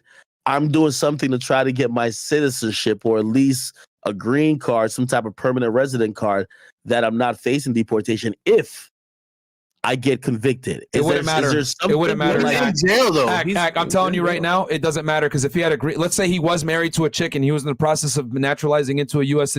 citizen, and this happened, it wouldn't matter. His green card will still be he'd lose it. Wow. Well, I'll tell you this, bro. He would still lose it. Yeah. The baby taking all his holes now. Yeah, and the crazy part is he's going to be excluded. He won't be able to enter the United States after this, probably. Okay, is it 100% that ICE will go through with deportation proceedings, or does it depend? Bro, like a 90, I would say 98% chance he's going to get deported after this because he has a felony conviction. He's a superstar. The feds definitely already lodged their detainer at this point on him, ICE. So, and the detainer basically is an agreement between the jail and ICE that they're going to be there to pick him up when he's released. Yo, Myron. Wait, hold on. Yo, Myron. What's the chances that he succeeds in appeal? I think he has a strong appeal case in this situation. I genuinely do think that he has and that's really the only thing that's left is an appeal because he would have to appeal this bad boy. And then once he gets that appeal, if he can overturn this, then that deportation will be null and void. Wow. Well, hold on. So could he go into potentially a immigration hold while he's going through an appeal? Like, for example, 21 Savage. I know 21 Savage, the case that he hasn't been, so the gun case hasn't been even litigated yet. So he basically is in this immigration hold type of thing where that's the only reason why he's not deported, right? Yeah. Clearly there was a verdict given here, but if you file the appeal, let's say that the appeal is like approved or whatever the case is, clearly he's going to be in jail. But could you use that to possibly get a hold where if you complete your sentence, they don't immediately ship you out? Nah, because it's already been, so since he's been convicted, like as soon as he serves a sentence, like I guarantee you ICE already probably lodged a detainer now.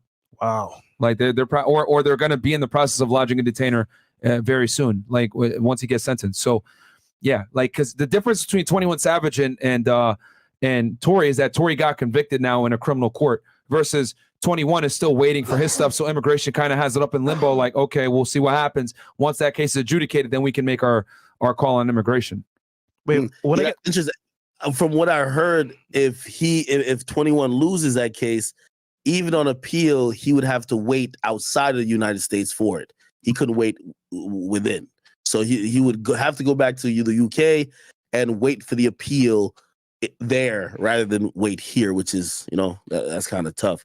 I really don't know Tory's immigration. Yeah, because they would. Yeah, because let's say they convicted him, right? Let's say 21's case, they convict him and they say, all right, probation. It doesn't matter. It's a felony conviction. They would go and remove him because now they got an official document saying that he's a convicted felon. They would take that JNC, boom, and put him into removal proceedings. Would I get deported too? I've been robbing. No, you're a US citizen. Okay, cool. Thank God. Wait. So I got a question. Yeah. I don't know if I know this shit. I'm on a Hassan shit right now. I don't know much, but I'm gonna ask you about it, nigga.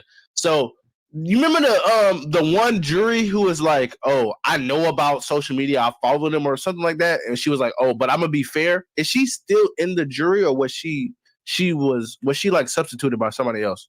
Apparently, she was still in there. She was still in it. Yeah. So I mean, you have a case for what appeal, right? I mean, yeah, the defense can absolutely, raise an appeal. They can raise an appeal and cite a multitude of reasons as to why Tory Lanez didn't get a fair trial. Bro, I ain't gonna lie, bro. It's so much evidence for a reasonable doubt, bro. Yeah, it's like you have to get an appeal, bro. It's like you have to just appeal that shit because like that. Yeah, they're 100%. It's like an auto thing. Like they almost always file an appeal immediately after a verdict is written. But let's be real here. Can they afford to take a loss with Tory? They can't. Who can afford to take a loss? Like the system itself, the agenda. If they lose, if Tory wins his case, then he proves all of them wrong. That will look bad on them. True. LA did anything to try to they try to get him on bribrary. Like they try to anything. I think it's rigged, honestly. Well, it's gonna go to the Supreme, the California Supreme Court, and then if it needs to get elevated even more, then it can. Yeah. I don't even think an appeal is going to come through before he does at least a few years. I think it's going to be out of sight. It's going to take. He's going to do some jail time until this appeal is finally filed away and everything. Wow. Yeah, he's going to do some time because it takes a long time, man. Yo, it's over. It's over that nigga hairline. People are gonna just take this into their just mentality that okay, this is what happened and move on.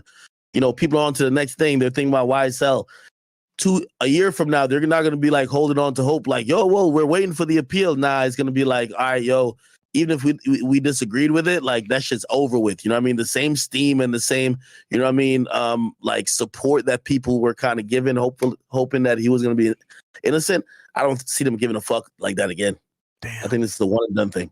That's crazy. That's tough. Yeah. Obviously, he's for his freedom and it's like, you know, his ability to make a living. But I don't think the public will be invested like this again for anything to do with this particular case, especially an appeal. Yeah, because appeals are hard to overturn. I'm waiting on Meg to do the ultimate gloat thing, like, you know what I mean, do the encore, like the victory lap. I know it's going to be... What about Vibes Cartel's appeal? Vibes Cartel. That's Jamaican law, different. The Vibes Cartel is like completely different though. Like Vibes Cartel is like bigger than Drake in Jamaica. So like what Drake is to the United States, he's bigger than that because he's almost like he's a cultural leader that almost has power like a government official. You get what I mean? So like people grow up on him, so people care about him way more than they would care about a Tory Lanez. You get what I mean? Okay. Facts. Yeah. All right. Yo, Ak, you think they're gonna make a custom jumpsuit for Tory Lanez in there? Just see like 5, Stop playing with Tory, man. Stop playing with Tory. Well, I'm just saying, bro. He guilty, bro. He in there right now. He in the system. I'm looking it up. I actually believe that. Yo, I think Tory might have been doing like a documentary or something like that, man. It's over with for that documentary, nigga.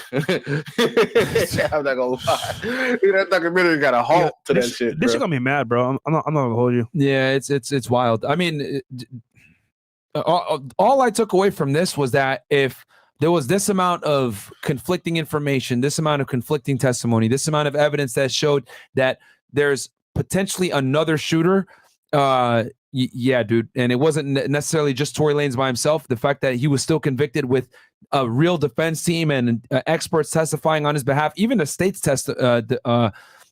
expert that testified for the DNA couldn't conclusively say it was Tory Lanez. I mean, yeah, bro, this is an L for the criminal justice system in general. And the only thing I could take away from this is California is an L. Gun laws in California are an L. Don't be drunk around women and don't do stupid shit. And you got to be, on your P's and Q's, man, because we live in a world where believe all women. And yeah, it's just wild shit, man. It's just wild. It's crazy. I told y'all niggas Megan was innocent, bro. I told y'all niggas, bro, three days ago. Bro. Niggas ain't believe me. Bruh, get out of here with that, man. Yo, like, I'm watching all the comments on even Shade Room. Like, yeah, there's a lot of fans, and obviously, like a lot of women who probably more than the case, they're probably thinking about maybe situations they feel they've been victimized, so they're kind of just coming out and they're going out the feels versus the reals.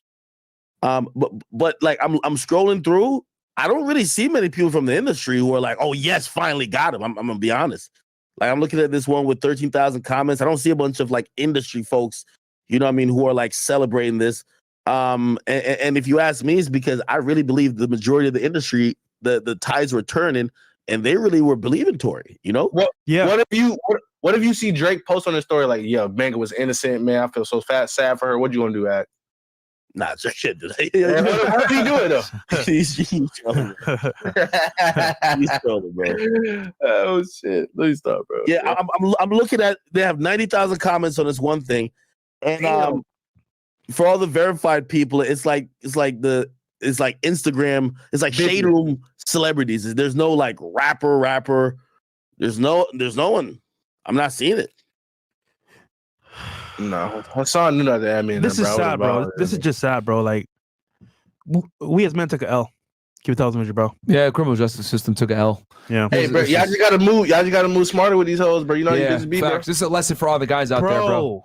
Hey, big lesson. Just have your phone out, bro. I'm sorry, bro. Yeah, you gotta record any bullshit that you're on with a woman, bro. You gotta pull your phone out and record, because even in this situation, like Kelsey and Meg were trying to protect each other in the beginning, which is why they didn't necessarily admit that they had fought each other, which is a very important fact that they didn't disclose to the police in the beginning. And Ak, you made a good point as well. You brought a video showing what happened right after that altercation, and Kelsey was saying, "Yo, Meg, you good? You good, girl?" Da-da-da. I'm like, bro, they were still friends at that point in time. So it's like, it's 2 against 1, bro. But you could tell she beat her ass and was like, "Damn, I did not mean to shoot your ass." Like, damn, you good? But like, damn.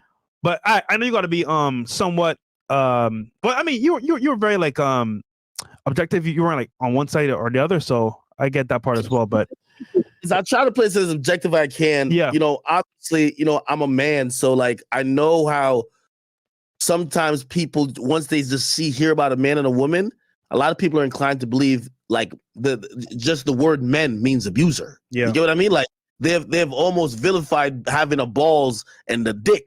So it's like as soon as they hear something between a man and a woman, they just be like, oh, this thing is guilty. So again, you know, when I first, like, you know, I reserved judgment at first. And then once I saw like a bunch of stuff coming out, I'm like, well, maybe the whole story isn't told. And I was just down to give him a chance. I'm down to, you know, again, you could ask Tory from even when we first even talked about it. You know what he said? He said, Ak, I'm gonna be honest with you. He says, yo, he says, I'm actually surprised. Remember, I don't know if y'all remember, me and Tory weren't on the same page for a second. People in my stream remembered. Because it was some shit on Clubhouse, this and third. But in reality, I just looked at I looked at him and it wasn't about, oh, that is Tory. I was just like, I was looking at the facts of what I'm hearing coming out, and it looked like it could be more to the story. And unfortunately, people, me not jumping to conclusions, people thought I was being paid by Tory. People thought that, like, yo, you want to fuck Tory. Like, you know, like there's just some, like they make up all type of stuff, right? Like they make up all type of things just because you're like, let me see what's going on. Then I would report things that were accurate, but it didn't make Meg look the best. And then people were like, no, why would you report that? And I'm like, wait, are we only in the business of reporting things that make Meg look like the absolute victim? And I realized that, you know, Tory was in a fixed fight. You know, I call the shots on my own platform. There's no Rock Nation or nobody else that could just program me and tell me how to do it. And, you know, I'm my own man. And if you ask me if I would do anything any different going back, no. Like, I would have covered it the same way. Yes, towards the end of it, after covering like 10 days in court, yeah, I started making up my mind personally on what I think. I'm like, you know, I think, listen, I still don't know who did it, right? But I definitely thought it was going to be the case. I thought that's an easy assumption. Yeah. I'm like, yo, this case is bullshit. You get what I mean? I'm like, this case is bullshit, right? And when I see this type of shit, I'm like, wow, this is, you know, a little speechless about it, but. Well, Ak, you put in the time. You're a great journalist, bro. You deserve some time for yourself now because you've been covering this day in and day out. So, Ak, we need a pacification. Lil Boom, Myron, myself, to Dubai. Yo, let's go, bro. Yeah, we out, bro. We in Dubai, bro. We in shit on our chest, bro. I think the situation here. By the way, go ahead. Go ahead. You know, I guarantee Tory's sitting back and thinking, if this had happened in Florida, he's free. Yeah, he's super, nigga. He's super free, nigga. There you go. He's super free. Yo, Chris, let's kill the streams on everywhere except for YouTube. Guys, come on over to YouTube on Fresh and Fit, man. Sorry if you're watching us on one of the other ones. Yo, Boogie posted free my bros, bro. You think they had anything to do with Tory Lanez, bro? Yeah, they just had a song together. Take shots. Nigga posted free my bros 20 minutes ago, nigga. Oh, he said free my bros. He put an S on it. Nigga, free my bros, nigga, with a black heart. Oh, he probably talking about Young Thug and nigga, he talking about Tory the GOAT, Daystar Peterson, nigga. What the fuck are you talking about? A Boogie? A Boogie with the hoodie, nigga. What the fuck are you